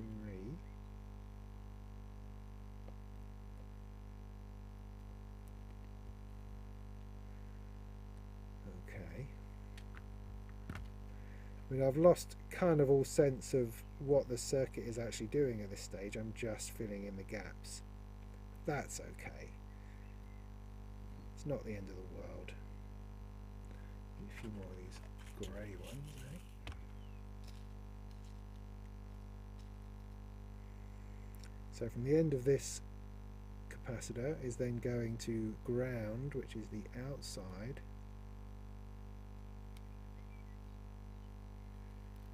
Oops.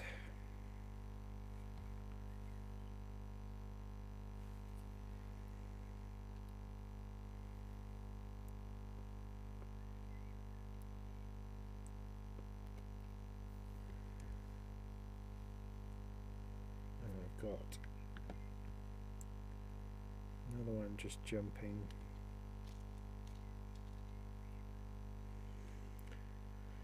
From the end of this 100K. No, it's not the end of that 100K. It's just the internal 4 to positive. There. To there. Takes that pin number 4 there. Yeah. Who am I even talking to? Oh, I've no clue at this point.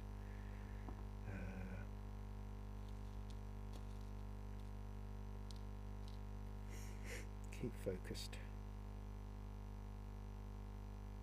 So one goes from this side, so that's bang on 30 down to 25.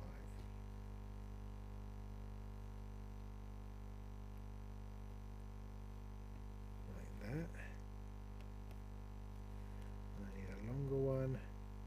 It's going to go from the first pin all the way down to that 100. That 100, that 100, down to that first pin. Maybe I need something slightly longer. First pin, yeah, that's a better size, to there. Right, so looking the same yet? Got to get this one in.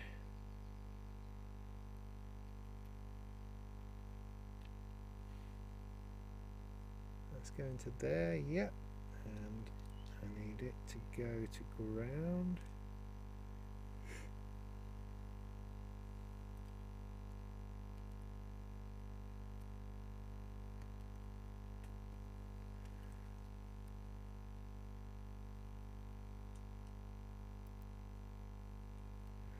Right, let's try to match that up. So with that going to there, 1K, that's going to now pin that one pin there, 100 going over, 100 going over, 2, 3, that one, there's my capacitor, capacitor's connected there and to ground. That middle pin's connected to positive, got the connection to the output from that, no, not from that one, from this one, yeah, this one, I can't remember what that's doing, that's going back up to there. That's there, that's to there, to there, there. Right, I think that's all in place. So, got me 2 positive wires. This one is going to go in the middle there, this one's going to go in the middle there. Hopefully, we won't get any smoke. So I'm not fully confident on my power arrangement this time around.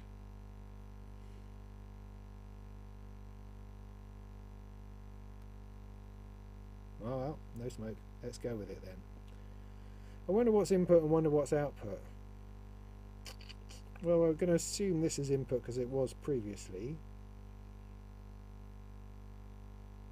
Let's see what happens. So let's take our square wave, put that in there. Take our output, put it in here.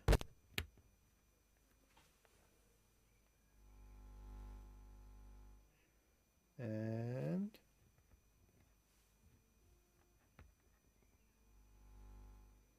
no, we get nothing.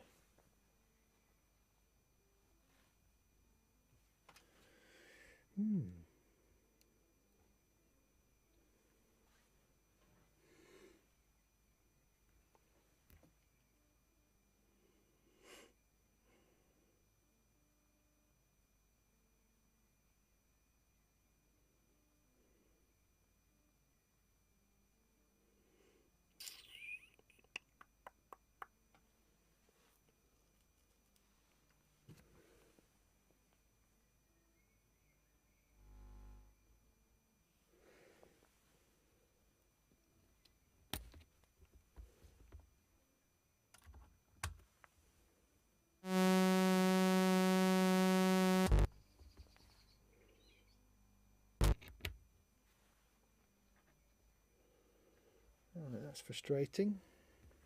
Oh, no, that's just wrong.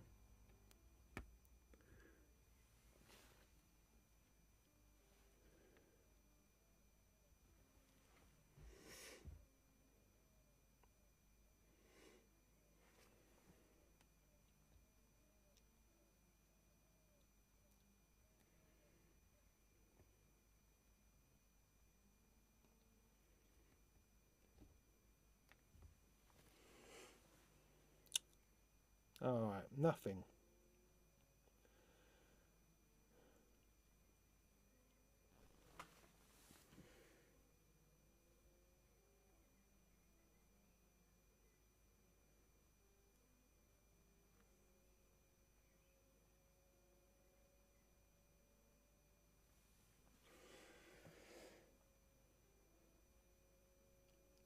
Oh, I'm sorry about the buffering. I don't know if there's anything I can do at my end.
Yeah, sorry about the buffering. It's complaining at my end, so it must be my internet.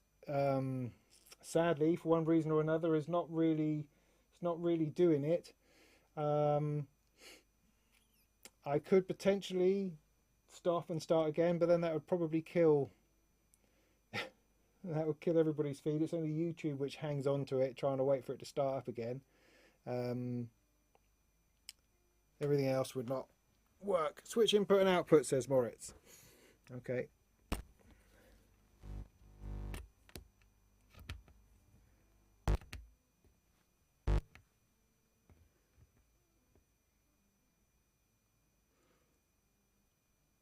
The upper socket is the input. Oh, is it? That would be a good thing to tell us. That would really be a good thing to say, because that wasn't what was happening before, was it? That was the other way around. The bottom one was the input. But anyway, that's where we are. But I'm still not getting anything. Input on top. Right, okay. So, all right, well, I'll just take these out for the moment, and I will go through it to see what it is that I've done wrong. I'm assuming that the power's right. I've got two inside.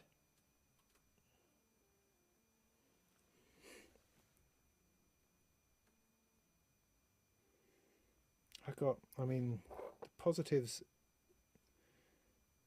inside, the negative on the outside is, that negative is tied to that positive, which gives us a cable.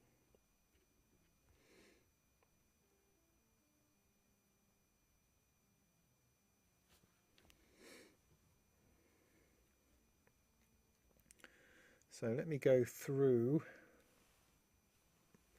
this again. So that's definitely plugged in there to there. I've got, see, that's probably a problem here somewhere. No, that's good. That goes outside, it goes to there. Got 1 and 2 bound together. Yes. This green one also goes to pin 1. Yes. My glasses. Also goes to pin 1, yeah. Pin 4, 1, 2, 3, 4 goes there, yeah. This goes all the way back and is connected to that one. Yep, this one here connects to 30 there, which goes to 25, which apparently this is the input. And that goes up to the top, that goes up to the top, that goes to the middle. Chip's not hot. The bottom end, 4 goes to negative. That capacitor's in, 1 and 2 tied together. 3 goes to the beginning of this capacitor. This capacitor also goes to ground.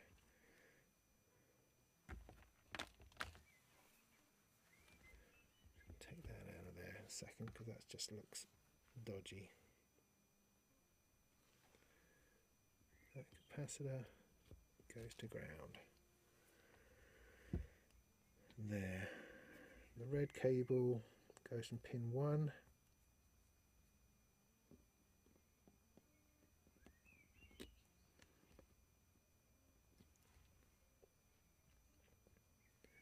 And the 1K goes to there, goes to the back end of that, yeah, and then that also goes to ground.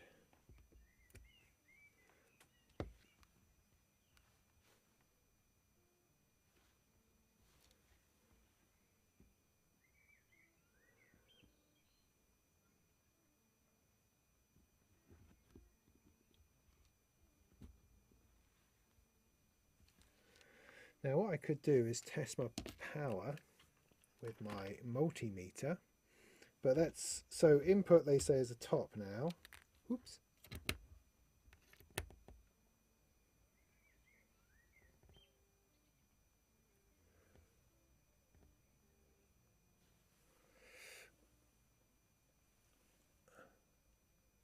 No, still nothing there.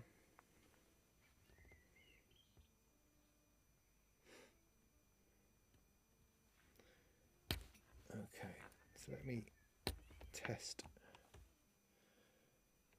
the power.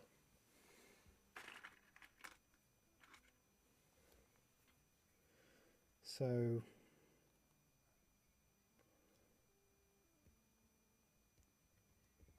that's supposed to be ground.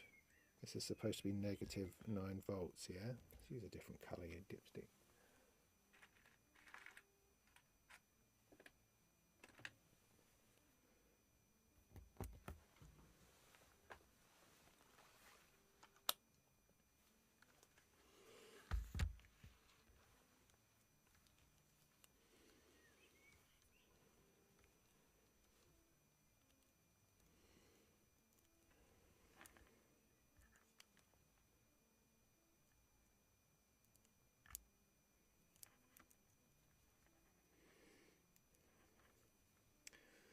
Well, that's giving me a negative 9 volts. Well, you know, more or less.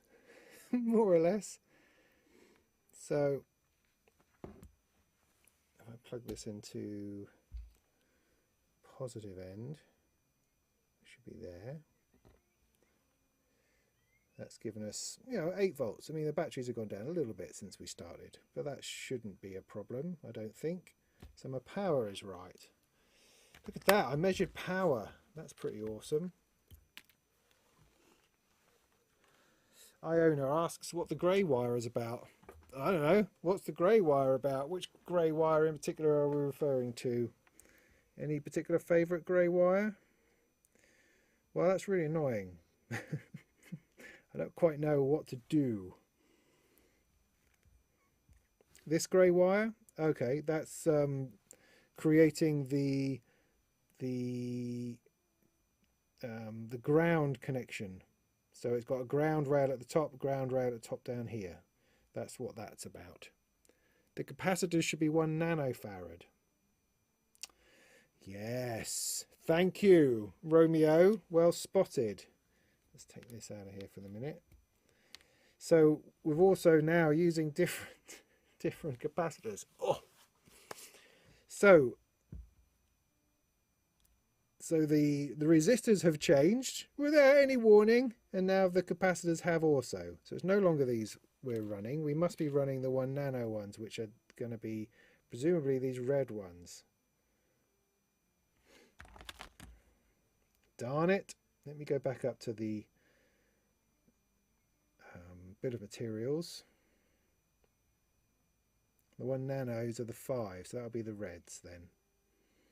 Right, so let's see if that makes a difference.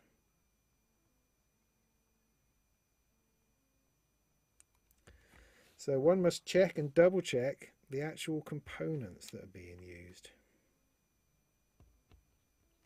But surely it's only yeah, these affect the strength or the position of the cutoff or something, isn't it? Oh, I don't know. The long one.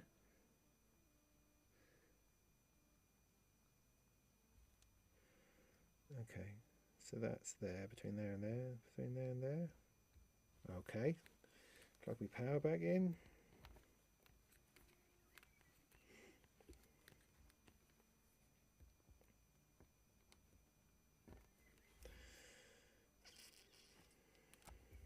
Output's the bottom, input's the top.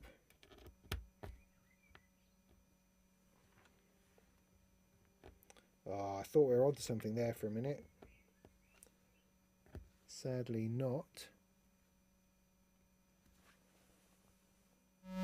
Oh yes we are, listen to that, there's something there.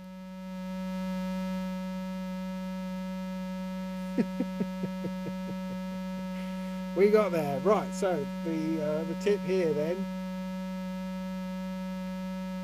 is you need to be using the red capacitors in this instance, not the ones you were using before. So forget everything you learned before. That whole passive circuit is completely different.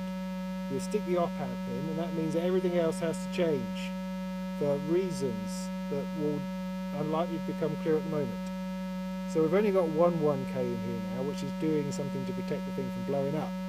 We've got two 100Ks instead, because, and now we've got the nanofarad rather than the microfarad capacitors. These things are really important. Important enough to be highlighted in the manual, I would say. Which of course they are, because they're on the bleeding photograph and they're just not looking closely enough. Okay, good. So does it sound filtered? Who knows? Well, no, we know that it does.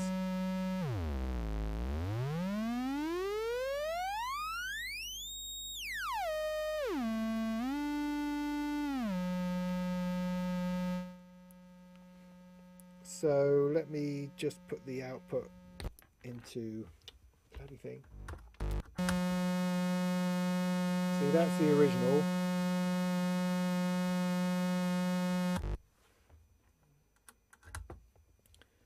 And this, if I can get this back in the right place, is the filtered. I don't know how different that sounds actually. But we could have a look at the output on the oscilloscope. That would be clever. Let's do that. Stop that.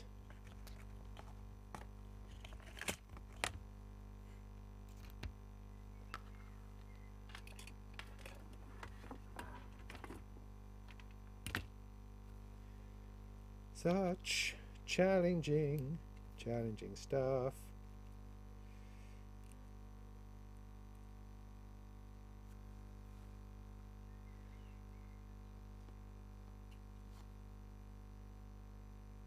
Alright, it's having a bit of a thing.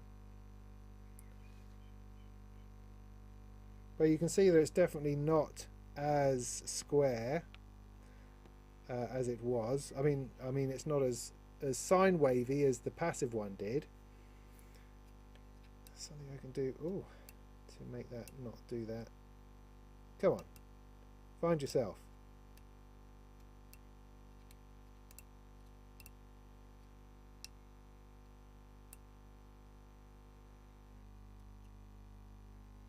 But you get the idea. You can more or less see that that's now, it's not a square wave, it's something other than a square wave, so some filtering is going on, even if it's not quite as interesting as the one was previously. Yeah, but we do know that the signal is being affected, most definitely. Oh, that's a better one.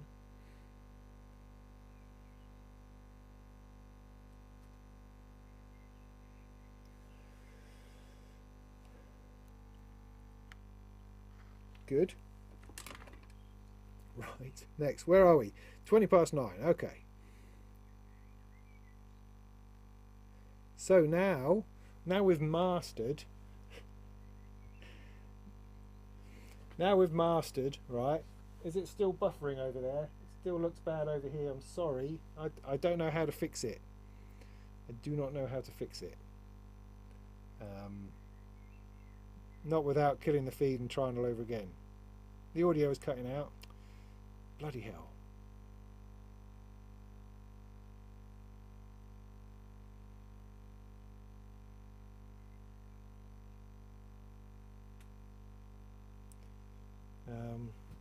1 second.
No, I'm sorry. I can't seem to do anything about the stream. I'm just not clever enough to know if there's anything that I can actually do to help with that. You know, if I interrupt it, then it's just going to lose everything everywhere and get really, really messy. Thanks, Moritz. It's always appreciated you being here. I'm not going to. The plan is just to look at resonance, maybe build the circuit on it, and probably finish it there. I'm not going to go, I don't think, into the whole building the diode version of this, because that's where we're going to get to further on. I think getting the resonance circuit sorted might be interesting, but that's probably far enough, I think, because there's a lot more going on. There's a lot more to this when you start getting to the diode side of things, and then a diode ladder filter. You know, there's lots and lots of juicy stuff in here, but we just don't have the time to go through it all. So I'm going to go back to resonance. Oh, look, there's some values. There we go, resonance basics. We're going to go through that, see if there's another circuit we can build, and go from there. And I am really sorry about the quality of the stream. I don't know. It's one of those things, isn't it? It's probably my kids are all playing Valorant or something, and that's causing it all to go pear-shaped. The sound is okay, is it, Kate? Well, okay, well, I'll just keep talking and we'll go with that. So, resonance then. Back to resonance, I want number 5. Back to the manual. So, filter is not complete without resonance. It's what gives it that futuristic sound. Okay, nice. Squelchy bass lines, that kind of thing. So, this is normally how it's visualized, with these little peaks over the top of the cutoff frequency. So instead of removing frequencies, the filter also starts to emphasize some, which is very true. All of a sudden it stops buffering. I think it just stopped completely. I've got... No, that's good. The red light is good over here. There you go. Maybe my kids were listening to their dad doing a live stream, and they went, "Oh no, quick!" Anyway, let's crack on then, shall we? So instead of removing frequencies, the filter starts to emphasize some by pushing up that level around the cutoff. It doesn't really help us figure out how to make our filter resonant. Yes, we know we have to amplify those frequencies around the cutoff, but how do you do that? How do you do that? That is the question. That is the question. To get a better idea, let's try a different type of visualization. Oh, okay. Oh, look, we've gone to a high pass. That's nice. So on the left, we've got a lightly filtered square wave without resonance. Oh, okay. So that's an actual square wave. That's not the filter curve that we're looking at anymore. We're now looking at a waveform. And on the right, we've got the same input, but with a good amount of resonance dialed in, and that creates those weird things on the rising edge. It looks as if the wavelet has trouble stabilizing. Interesting. On the left, we have a nice smooth rounded edge. On the right, we get this over and undershooting behavior that only settles down over time. If you turn up the resonance further, this behavior would get more intense. Also, if you lower the cutoff point, the wave would stay in the individual over and undershooting phases for longer and longer. It gives us a rough idea of what separates non-resonance from a resonant filter. While the former does its job, filtering, in a precise and controlled manner, the latter struggles with the task. It seems as if the resonant filter overreacts to any sudden change in voltage, leading to a sloppy, bouncy behavior. But the bounce behavior is not random. The time spent in the over and undershooting phases is constant as long as the cutoff point stays in place. So it's safe to assume that the frequency of this added oscillation is directly tied to the cutoff point. How interesting! If that's the case, the notion of the raised cutoff point starts to make sense. Resonance, then, is basically just the filter itself swinging at its set cutoff frequency in addition and reaction to the oscillation it's supposed to be filtering. Did you get that word salad? Did you?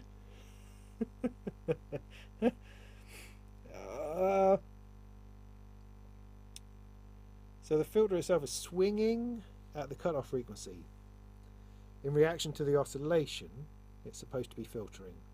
Okay. So as our oscillator swings, the filter swings along at its own pace. And while this might seem very tricky, it's actually really simple.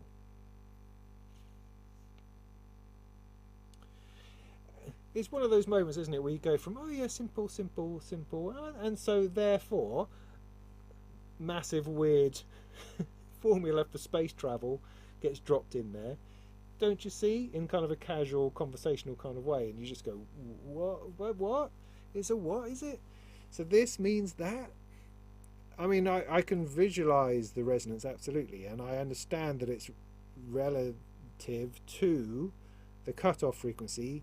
Something about the cutoff frequency, because it's there and stays with that, and it's also relevant or relative to the frequency of the waveform going through it.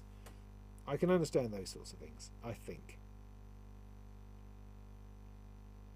So how we implement it looks like you stick another capacitor, rather than going to ground, it goes all the way over to the output. Well, we see, there we go.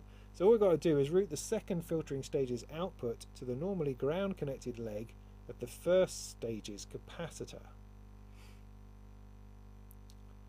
So the okay, looking that way around. So looking at the output stage, this output, let me move with my mouse so you can see me move the mouse. This output here is coming back to where this would normally be, this 1 nanofarad here would normally be to ground. So instead we're taking an output, like a feedback, coming into the front, into the back end of that capacitor. So let's analyse it step by step. Yes, please. So once again, we'll keep track of the in and output voltage on 2 separate graphs. Like before, we're assuming the input signal to be a square wave. Then we can expect the input voltage to rise to 5 volts very abruptly, causing a current to flow through the first resistor and into the first capacitor. This is possible because the filter's outputs rest at 0 at the very beginning. Yes. So we get 5 volts, current starts to flow into that capacitor, restricted by the resistor. The thing about op amps is that they are not able to push out current. They can sink current. Hang on. The thing about op amps is that they are not only able to push out current, they can sink current as well. So connecting the capacitor to the output is virtually the same as connecting it straight to ground at this moment. It will basically expand into the op amp's output, allowing it to be filled the same way as before. Oh, it's all going so well. But as the capacitor fills up, the adjacent buffer will start raising the voltage at its output, forcing a current through the second resistor and into the second capacitor. Yeah. So that's the second filter doing its thing. This in turn will cause the next buffer to slowly raise the output of its voltage. Yes. And since that output is connected to the first capacitor, something odd happens and the voltage starts pushing up from below the capacitor. Okay, so that was a long-winded way of saying that we've connected the output here back to here, and this is causing this strange kind of feedback thing, because as stuff comes in, this then buffers that to stuff coming into here, which does its normal thing, which then gets buffered to this output here, and as this goes up, that then comes down here, around there, and back in again. Awesome.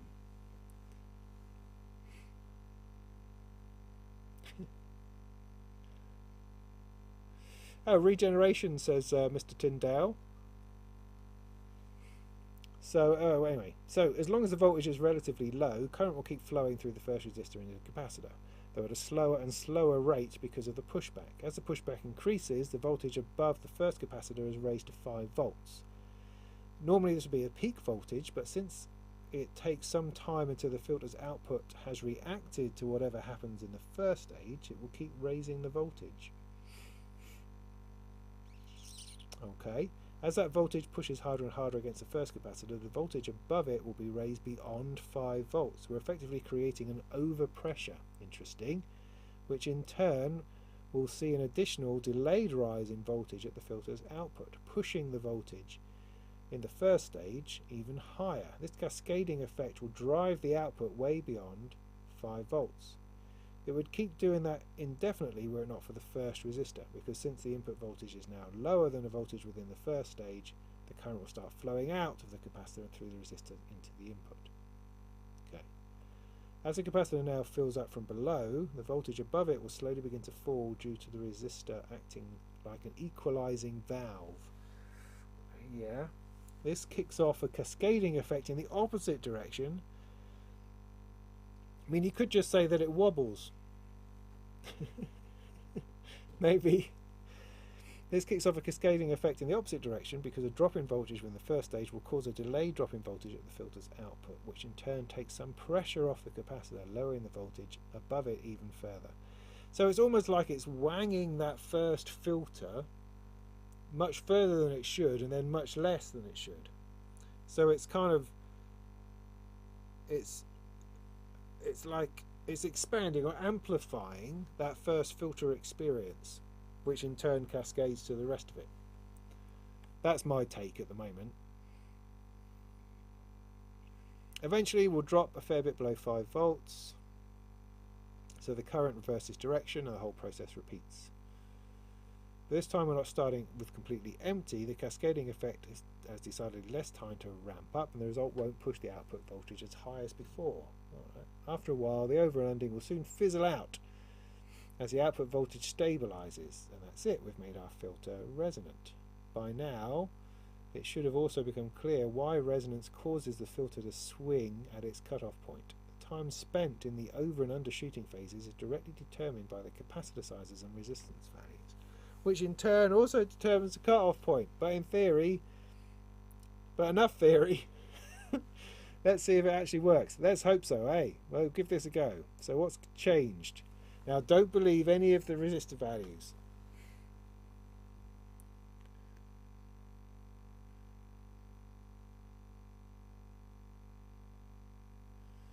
Okay, so reading ahead a little bit, it says you won't notice any difference. That's always good.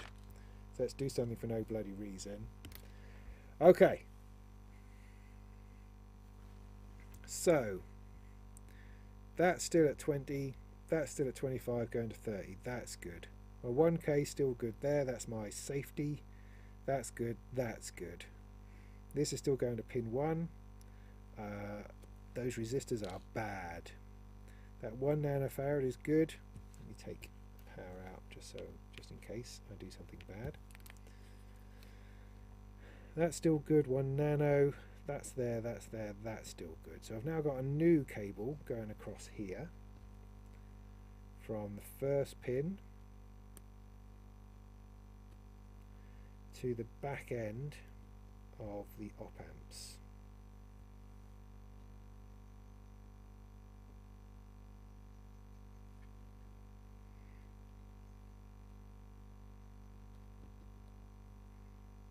Cool.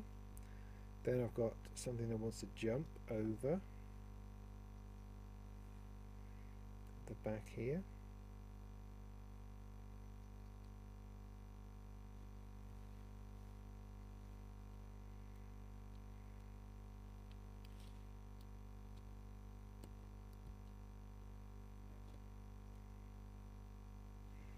That goes to that. Doesn't go to that one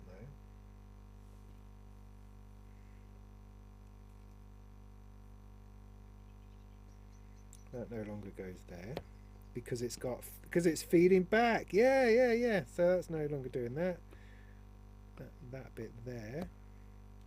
So I need that leg to go back to the output. Cool, yeah. Which is... Are we on the right screen at this point? No, we're not. So sorry about that. Let me put that back in. So I'm now taking this feedback leg from here back to one past there, there. And I have to go away. I can't flipping save all your kisses for me on my brain today. Don't even want to know. So that goes to there, that goes one long. Good. So now I need two 33Ks. Did I find those before? So that stays, that stays, that and that. So I just need my two 33Ks. Should work. So something like that probably.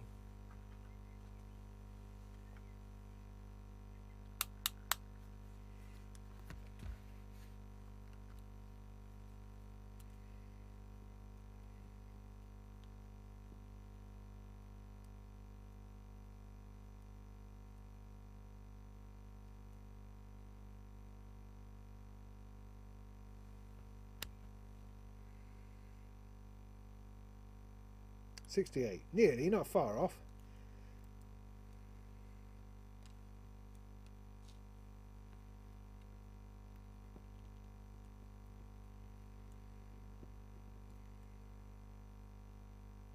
$33, there we go.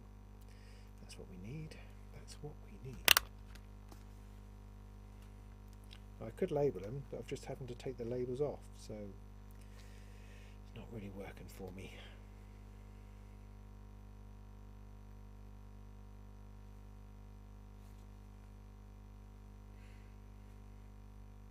So I'm going to put this from that capacitor over the bridge, just to there, that capacitor, and the other 33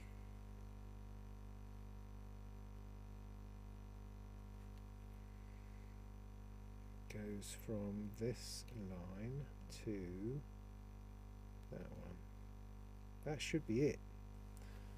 So it's suggesting we plug in our square wave again, which is now the top, isn't it?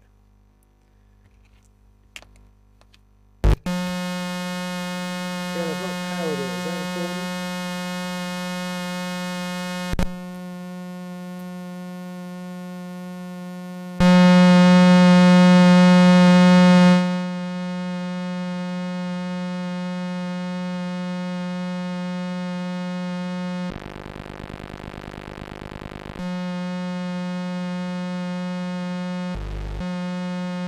Just flip and stay in your place.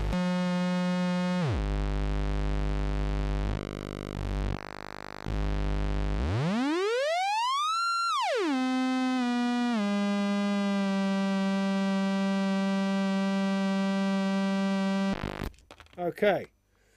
Whew. So we did our square wave signal input and listen to the output. You might be a bit disappointed.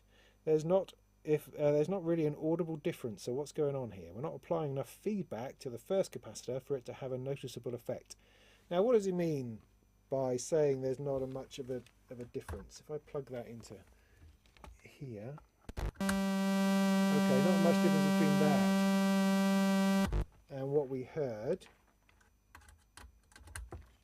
There is a little bit, I would say. But anyway, we're not applying enough feedback to the first capacitor for it to have a noticeable effect. We said earlier that an increase in resonance corresponds to a more intense over and undershooting behaviour, so it's safe to assume that increasing the amount of resistance can be done by increasing the amount of feedback we apply to the capacitor. Maybe. So variable resistance. Before we go about increasing the amount of feedback, let's talk about decreasing it, since that's simpler to pull off. Okay, let me pause for a second to see whether we're going to keep on going with this.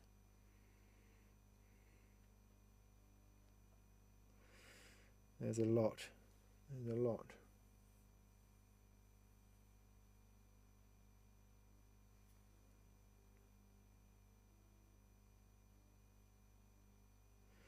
Okay, well, let's see if we can get it to self. Yeah, let's see if we can get to page 23. Let's see if we can do that. So let's work our way through this variable resonance piece. See where we get to.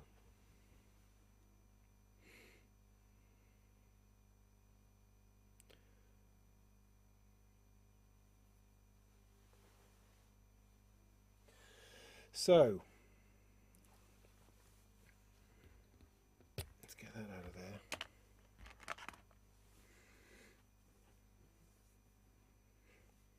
So easy. We use a potentiometer that was set up as a variable voltage divider. This way we can adjust the feedback volume by turning a knob. Great. Before we send the result to our capacitor, we need to route it through another buffer. Of course we do, because that's because a voltage divider is limited in the amount of current it can source and sink, since that current will have to pass through a significant amount of resistance. With a buffer, our capacitor can get filled up and drained as needed without any impediments, if you say so. Okay, so with this, we'll now be able to decrease the amount of resonance. How about increasing it though? Well, to do that, we'll have to turn our buffer into a proper amplifier by replacing the straight connection between the inverting input and the output with a voltage divider. This forces the op-amp to work harder and thereby increases its gain. Proper amount of gain for an amplifier is something which should be tweaked to taste, but for now, we'll be using a 100k, 68k voltage divider.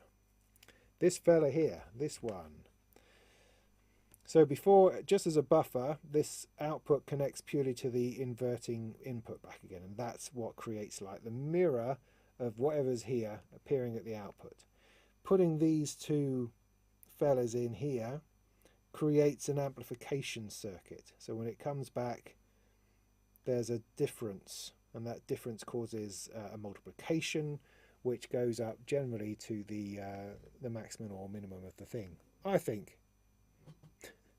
Anyway, if you set this up on your breadboard and proceed to test it by sending our square wave in again, you run into another unfortunate problem. As you turn up the resonance, the sound will get distorted. Not in a good way. Well, it's about headroom. Since we're supplying our op-amp with plus or minus 12, the range in which it's able to operate is strictly defined. This means that it can only accurately amplify signals if it stays within those boundaries. If we push it too far, the feedback will basically get stuck at the minimum maximum voltage level that it can put out, and that gives you just a flat voltage, which is not what you want. So what happens is the cascading effect is ramping up so quickly and intensely that the op-amp runs into its limits almost instantly. So to fix it, we have two options. We could simply lower the feedback gain. This would eliminate the problem, but also limit the maximum amount of resonance we can add to the sound. All right. Second option, much more viable, reducing the filter's input volume. So is this where we get this famous drop in volume as you increase the resonance? Because if the input volume is lower, we'll slow down the cascading effect, while also leaving more overall headroom for the resonance. Interesting.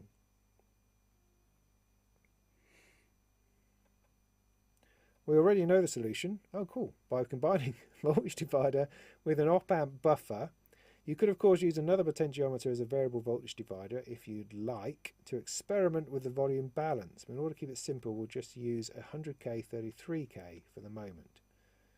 Okay, we'll also add an AC coupling before the input and output, before the input and after the output. This way we're making sure that the in and output signals are properly centered around 0 volts. Additionally, the capacitors will act as a very effective short circuit protection since they block constant current flows. That's why we can safely leave out the 1k resistor. Okay. And at the input, we can save us an additional 100k resistor going to ground. after the capacitor, simply because the voltage divider is already providing resistive path to ground. Okay, but why do our in-output signals need to be centered? Just because of headroom issues again.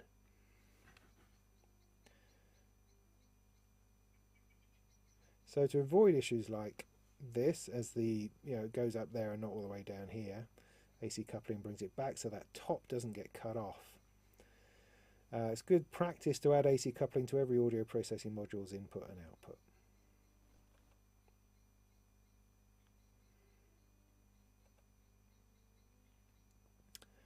So if you test this out now, you should be able to hear that the resonance does not cause our filter to distort. Instead, we're able to drive it into self-oscillation territory. This is when cascading effect gets so strong that it never settles down. It'll keep going even if you disconnect the input. This way you can use it as a sine wave oscillator. So I would like to see that happen. So that's the plan at this point, to see whether we can make that happen. Let's see if our circuit follows any of that, particularly. So this was the 1K. We're losing the 1K. This stays the same. I've got this is a 1 nano one now. We now need our 1 microfarad back, which is this one, which goes on the back end of here. Look, we can get rid of this cable here. Move this up one. Gives us room for this fella to go in the back and into there. This is our 33K, but that now wants to go from pin 1 to there. That's interesting.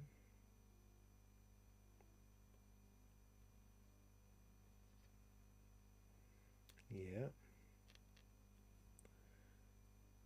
Need to find another one from somewhere. Get to that in a minute.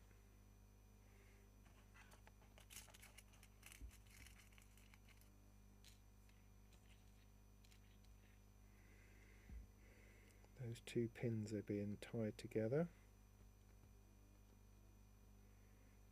I'm not doing this very methodically at the moment.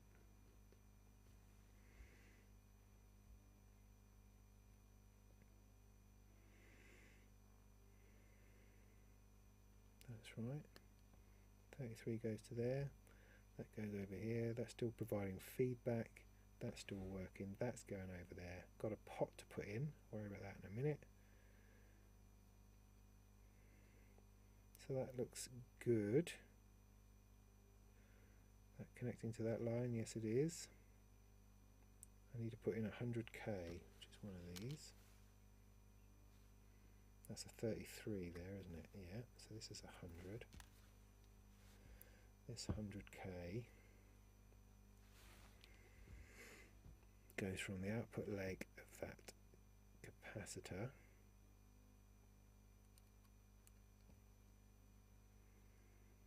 to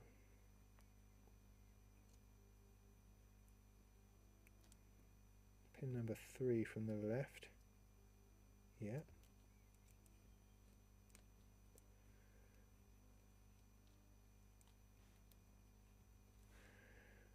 That's going to need another one of those orange fellas. So this one. That's a 33. Now that's 100K. I need the one with 2 stripes on it. Where's that?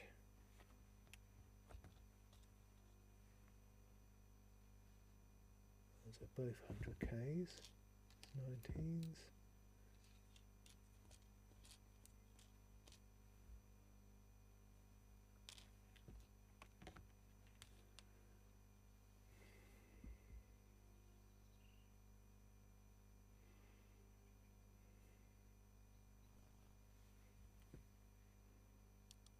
I have 2 oranges on the back.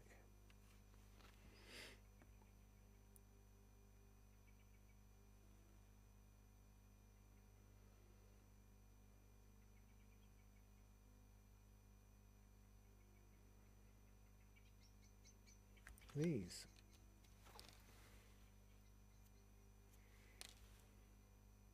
Alright, they're a bit different. I'm just going to check the banding's right. I'm just checking because they're very different looking resistors. So this should also be 33s.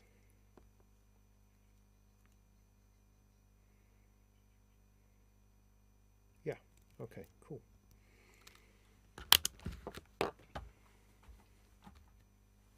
So I've got this slightly weird thing here.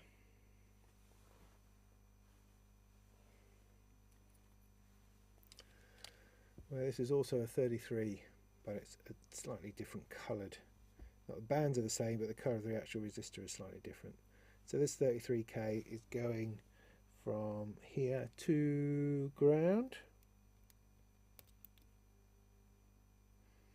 You know, it looks exactly the same now. How weird is that? That's a bit weird. No, it's just got a strangely green end. Who knows? Anyway, not to worry. Not to worry. So that's in there. That's connected there. That's connected there. So this side of the fence then. We are getting there. I need a nice long one, which is going to go from pin 1 all the way out here somewhere. But there's already something in the way. So that's got to come out.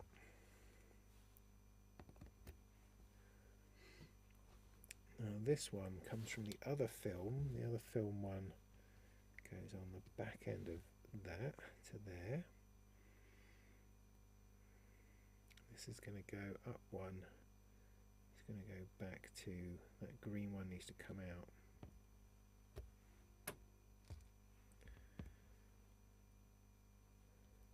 So this red one goes from the back of there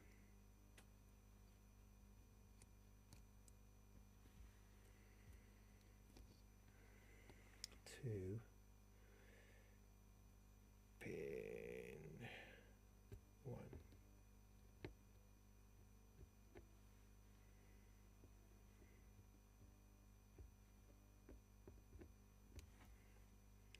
That missed. Missed completely. Okay, pull that out again then. A little bit further. That needs to go into there.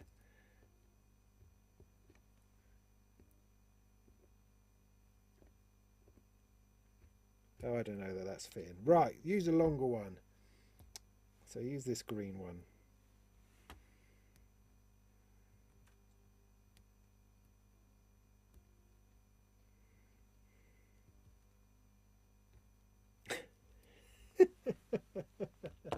I never had this problem with me long patch wires.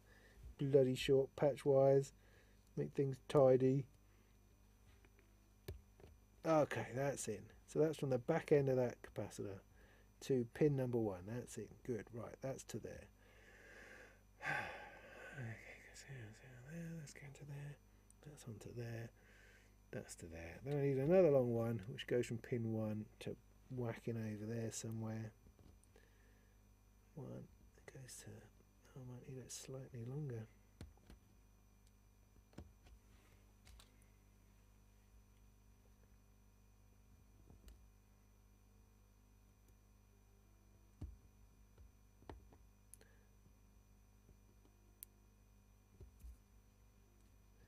Save all your kisses for me. Right. This goes to pin 2, and that one's for the middle of 10. Oh, crikey. So that's that one there. That goes a 3rd pin now from that direction. Hope you're getting all this. Going into, so it's not going that quite that far. Nope. There. Could be. Let's try it. Squish that in there. There's that one next to that one. Yeah, alright, yeah. Oh, crikey, I've got to fit all sorts of weird things in there yet. So that to there. I need that first one. It's going to come across.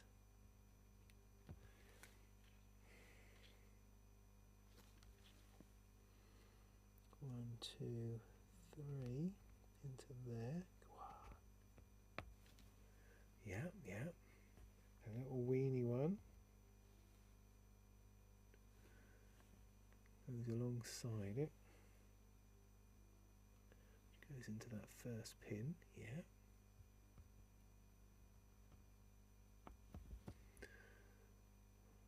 We want another 100k, which is this one.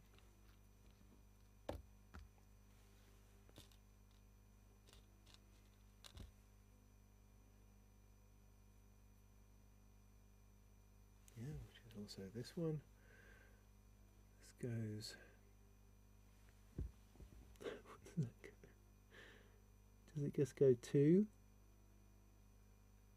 Yeah, it just goes pins 1 to 2 above here.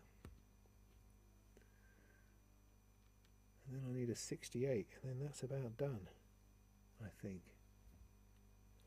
68. Did I label a 68? I'm pretty sure I saw one. Damn it. I'll have to measure again, won't I? So it's probably one of these. Hey Adamski.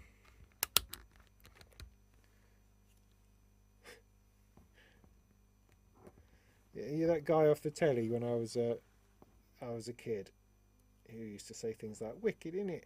and tell us all about youth programs because he was really cool.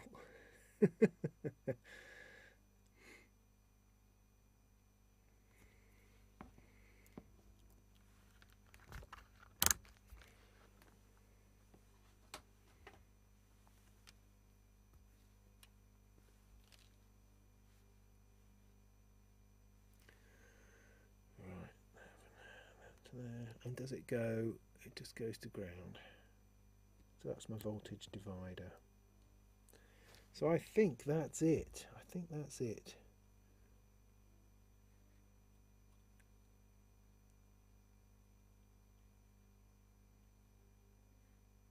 Oh, I haven't put the pot in. Yeah, pot, right, pot. Normski, yeah, thank you. Thank you. You're completely right. I am sorry. So in that case, was it you who did the track with C all that time? I don't know. I'm just trying to distract myself from the horror of what I'm trying to achieve. Alright, so that's going to go in there somehow. That seems to fit in. Oh, there's 100k over there I haven't put in. Right, good, well spotted. So where's my other spare 100k? It was this one.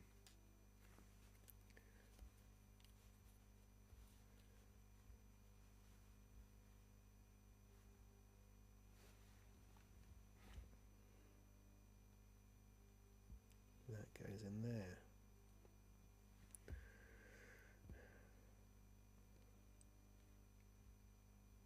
Well, that should be it, and we should be able to use this knob to make something happen. I'm not entirely sure what, but let's see if we can find out. So our output is at the bottom, of course. Input goes on the top. Power, probably important.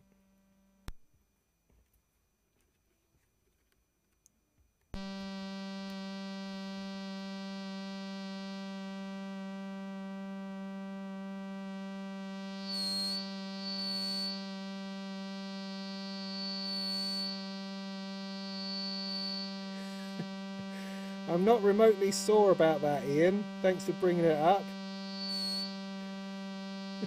It's not as if I care or anything.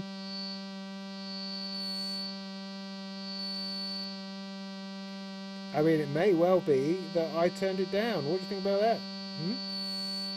Maybe I was thinking that, nah, there's no point doing a Moog video because every bloody person's going to be doing a Moog video and I'll just get lost amongst all the other people. Because everybody has one. Everybody. Even people who you wouldn't have thought I had one, have one. But no, I don't have one. Anyway, back to this, right? We are turning this and getting some awesome self-oscillation.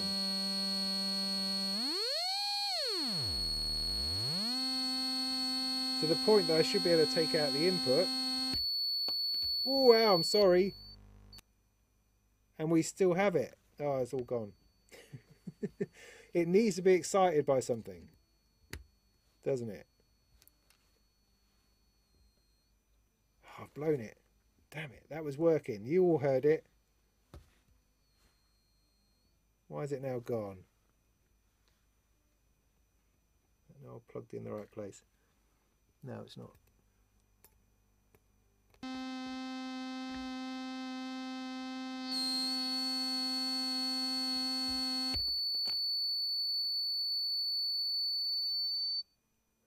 Excellent. So that totally works.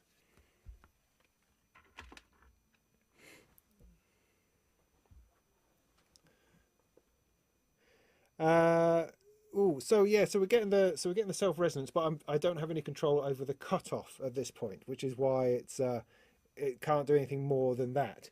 We're just forcing it into self oscillation because we're boosting that resonance or something, and that's what we've just experienced. So that was very exciting. Let's have another look back at our manual. We're just going to try to wind this down now. It's 10 o'clock. You know what I mean? All right, we'll come to that. Remind me when we finish this in a second, and we'll just have a 30-second chat about those sorts of things. So there we go. The only problem, as I say, is that we don't have anything controlling the cutoff at the moment. But I could change that potentially by changing one of the resistors for a variable one. I mean, that could kind of work. Stage 1. Yeah, let's call it that. So, I mean, I think that's probably far enough. I think that's probably far enough. I mean, I think what we've discovered this evening, let's go back to here. Oh, I've got a butterfly. Or is it a moth? Hello, mate. Are you all right? What are you doing? Taking a liking to an RD8. That's interesting. So, yeah. Sorry, I keep going. I've got to focus in very much on what I'm doing. So yeah, I think what's happened here is we've got through our understanding of a filter. I mean, as I said earlier, we understand filters. We do. We live with them as part of our musical makeup, and of nothing else within a synthesizer. It's the filter that we understand, I think, and it's been really interesting to see how that works in terms of components, how it is actually simple. You are just, filling a capacitor, which is giving you that curve to the signal, that's taking out those harmonics, that's removing the edges, sanding it down to make it smoother and more mellow. It's exactly what you're doing. And then we've been messing around with resonance, which I don't fully understand, but I'm starting to get a bit more of an appreciation for it. That you are... No, I don't remember. It's to do with some kind of feedback system, a cascading feedback, which is messing around with the voltage level at the point of cutoff. It's giving it a bit of a wiggle, over and undering it. Something like that. We all need to be excited by something, says Ken. I agree. So that has been really interesting. Now the circuit itself, within the context of the module that we're going to build tomorrow night, it is actually a diode based filter. So it's not based on all this rubbish at all. It's actually based on using diodes as resistors or something. But there's like another 20 pages, and we just don't have the time to go through all of that. It's interesting. I think we'll get to a point where I think we've got to a point where we've learned enough about filters to then move on to actually building it. And I think that was interesting enough, at least for me. As in, I can't spend 3 nights on it; it's just not possible. But I think that's enough. I think that encapsulates the idea of a filter and brings us forward, so that we can now say, yeah, okay, I think I've got there with that. So there you go. There you go. There's a lot more in that manual that you can read, where you go through understanding why we're using diodes rather than resistors, and then the whole ladder business. I mean, I could probably do a whole nother night on it. Oh, it's interesting. I just don't know that I can. I just don't know that I can. Because there's tons in here. I mean, look, it just goes on and on. It's fantastic. Whoa. Yeah. Oh, there's lots in here. Just goes on.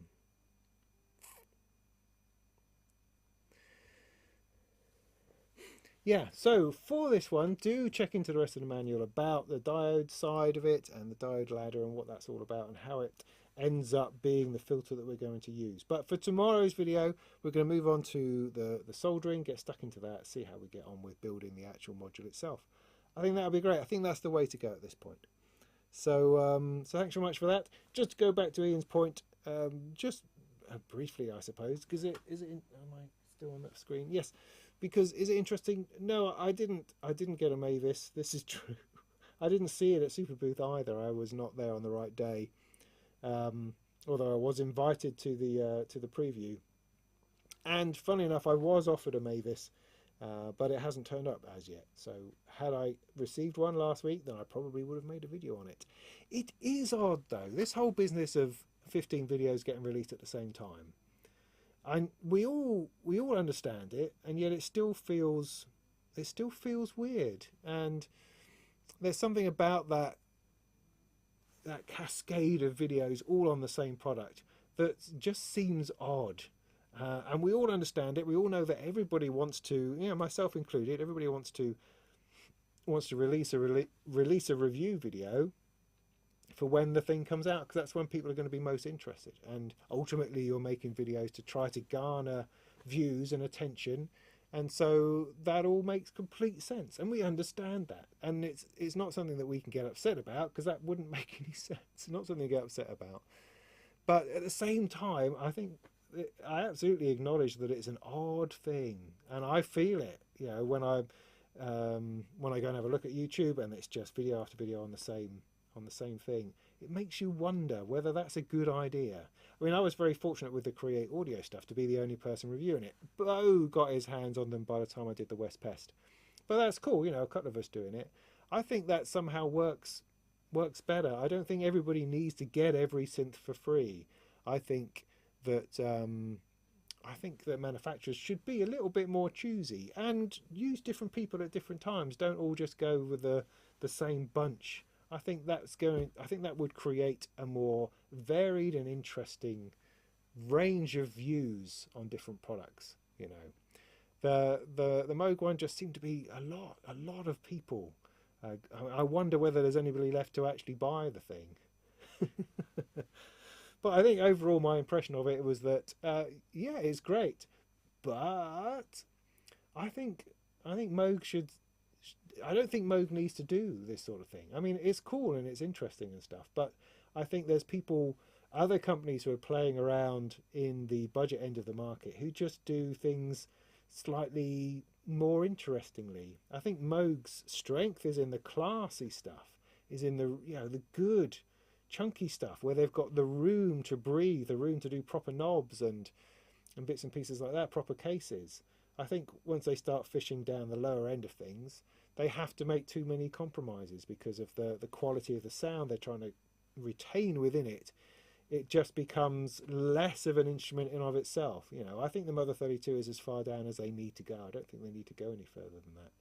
I think, for instance, the West Pest is a more interesting machine in comparison. But that's just my vibe, and I haven't had a go on one, so I can't possibly say. But there's lots of beautiful music out there. I mean, Rain in particular made some beautiful videos of it, but then he always does. Inevitably. So yeah, cool, an interesting one. I think almost like we've hit some kind of maxed out level of how many videos can you get on one product release at one time. I think we might have hit the limit on that. But if a Mavis does turn up, then undoubtedly I'll do a video on it. But I do have plenty of things to be making videos about at the moment, which I certainly will. Yeah. Thanks, CR Jensen 77 for that word of encouragement. I appreciate it, because it's hard work. These these Erica Synth live streams, but it's good. I'm enjoying spending time with the content, spending time with the components, and trying to open my mind to the idea of how circuits work. That's why I'm doing this ultimately. With all these things, why I do these review videos and any video. For the views, of course, for the cash, yes, for the playing of the synth, yes, but also because I want to learn and I enjoy the process of doing that. And I found that sharing my process on video seems to resonate with people. Which is cool. But you know, I kind of do what I like. It's like with the Dreadbox, the Dysmetria. You know, Dreadbox didn't send that to me. I did that because I wanted to do it. I bought it and did it. That's cool. That's what I like to do. I mean, I've bought some modules recently that I'm going to be doing videos on. I've also got sent some I'm going to do some videos on. So that's all cool. I don't really mind, you know. So I'll just keep doing what's interesting. Thanks, Scott. So yeah, it is good to learn the science behind the appliance. Yes, it is. So tomorrow night then, 7:30, same time, we will, hopefully my internet is feeling better, we will get into the actual soldering onto this fella here, the PCB. Doesn't look too difficult. I actually watched Quintus's the Synth DIY guy's video earlier, and it looked pretty straightforward. I love the fact that he solders from the top. That's just brilliant. I'm not that brave. So cool. So yeah, so that's for tomorrow. Yeah, Richard, there have been some great videos out there, as I say, and some really interesting stuff. And they have given it to a wide range of people to get different views, which is good. So, you know, I'm now walking back from what I said, because there's no right answer. There's no correct way of doing it. And yeah, reaching out to creative people is always good. I mean, that's why, you know, the Lisa, you know, the artists that Mo get to do videos on their stuff are always extraordinary, because you get a completely different view. You're not getting someone just unpacking it and then plugging it in and going you're getting real creativity and real music and real development going on, and that's fantastic. So yeah, Heimbach has done one. So is Panic Girl. That's been really good. Milo Melodies, of course, he's got one out there. Synth Anatomy, Tom has one out there. Also, Benito's done some. Toman's done their own one. It's kind of crazy. It's getting nuts out there. Sarah Bell as well, I think, has done one. If I'm reading that right. Yeah, lots and lots. Sonic State, of course. Everybody's having a bit of a go. So it's great, and I have absolutely nothing against the Moog Mavis. I think it could be awesome. A little bit knobbed, I think. It's interesting that it's got all the patch sockets down the other side, but if you think about it, it will fit with a Mother 32 and a 104 HP row completely perfectly and give you all the patching together. So I think that's perhaps why they decided to do that, or with the DFAM or subharmonic and all that kind of thing. What time are we starting tomorrow? 7:30 again, I think. Trying to do these a little bit earlier just because they do run on a bit. So so that's cool. Spider, clear off. Get off. So good. I will see you back here 7:30 tomorrow then. That's very cool. Thanks very much for hanging out at my fudging and fiddling around with a breadboard and trying to pretend like I know what I'm talking about. That's been great. Thanks for your company. I will see you tomorrow, I hope. Otherwise, coming up, as I say, I've got a whole bunch of new modules to get wrangling with, and that's my plan. Although, the next thing on my list, ladies and gentlemen, is the Behringer 2500. Yeah, I've got that sitting over there staring at me. I need to get that sorted. So once I've plugged in these new modules and given them a bit of a go, I'm going to move on to that. That's going to be my next task, unless something quickly throws itself in my path. So cheers, thanks very much. I'll press the button, this button I think it is, and I'll see you later.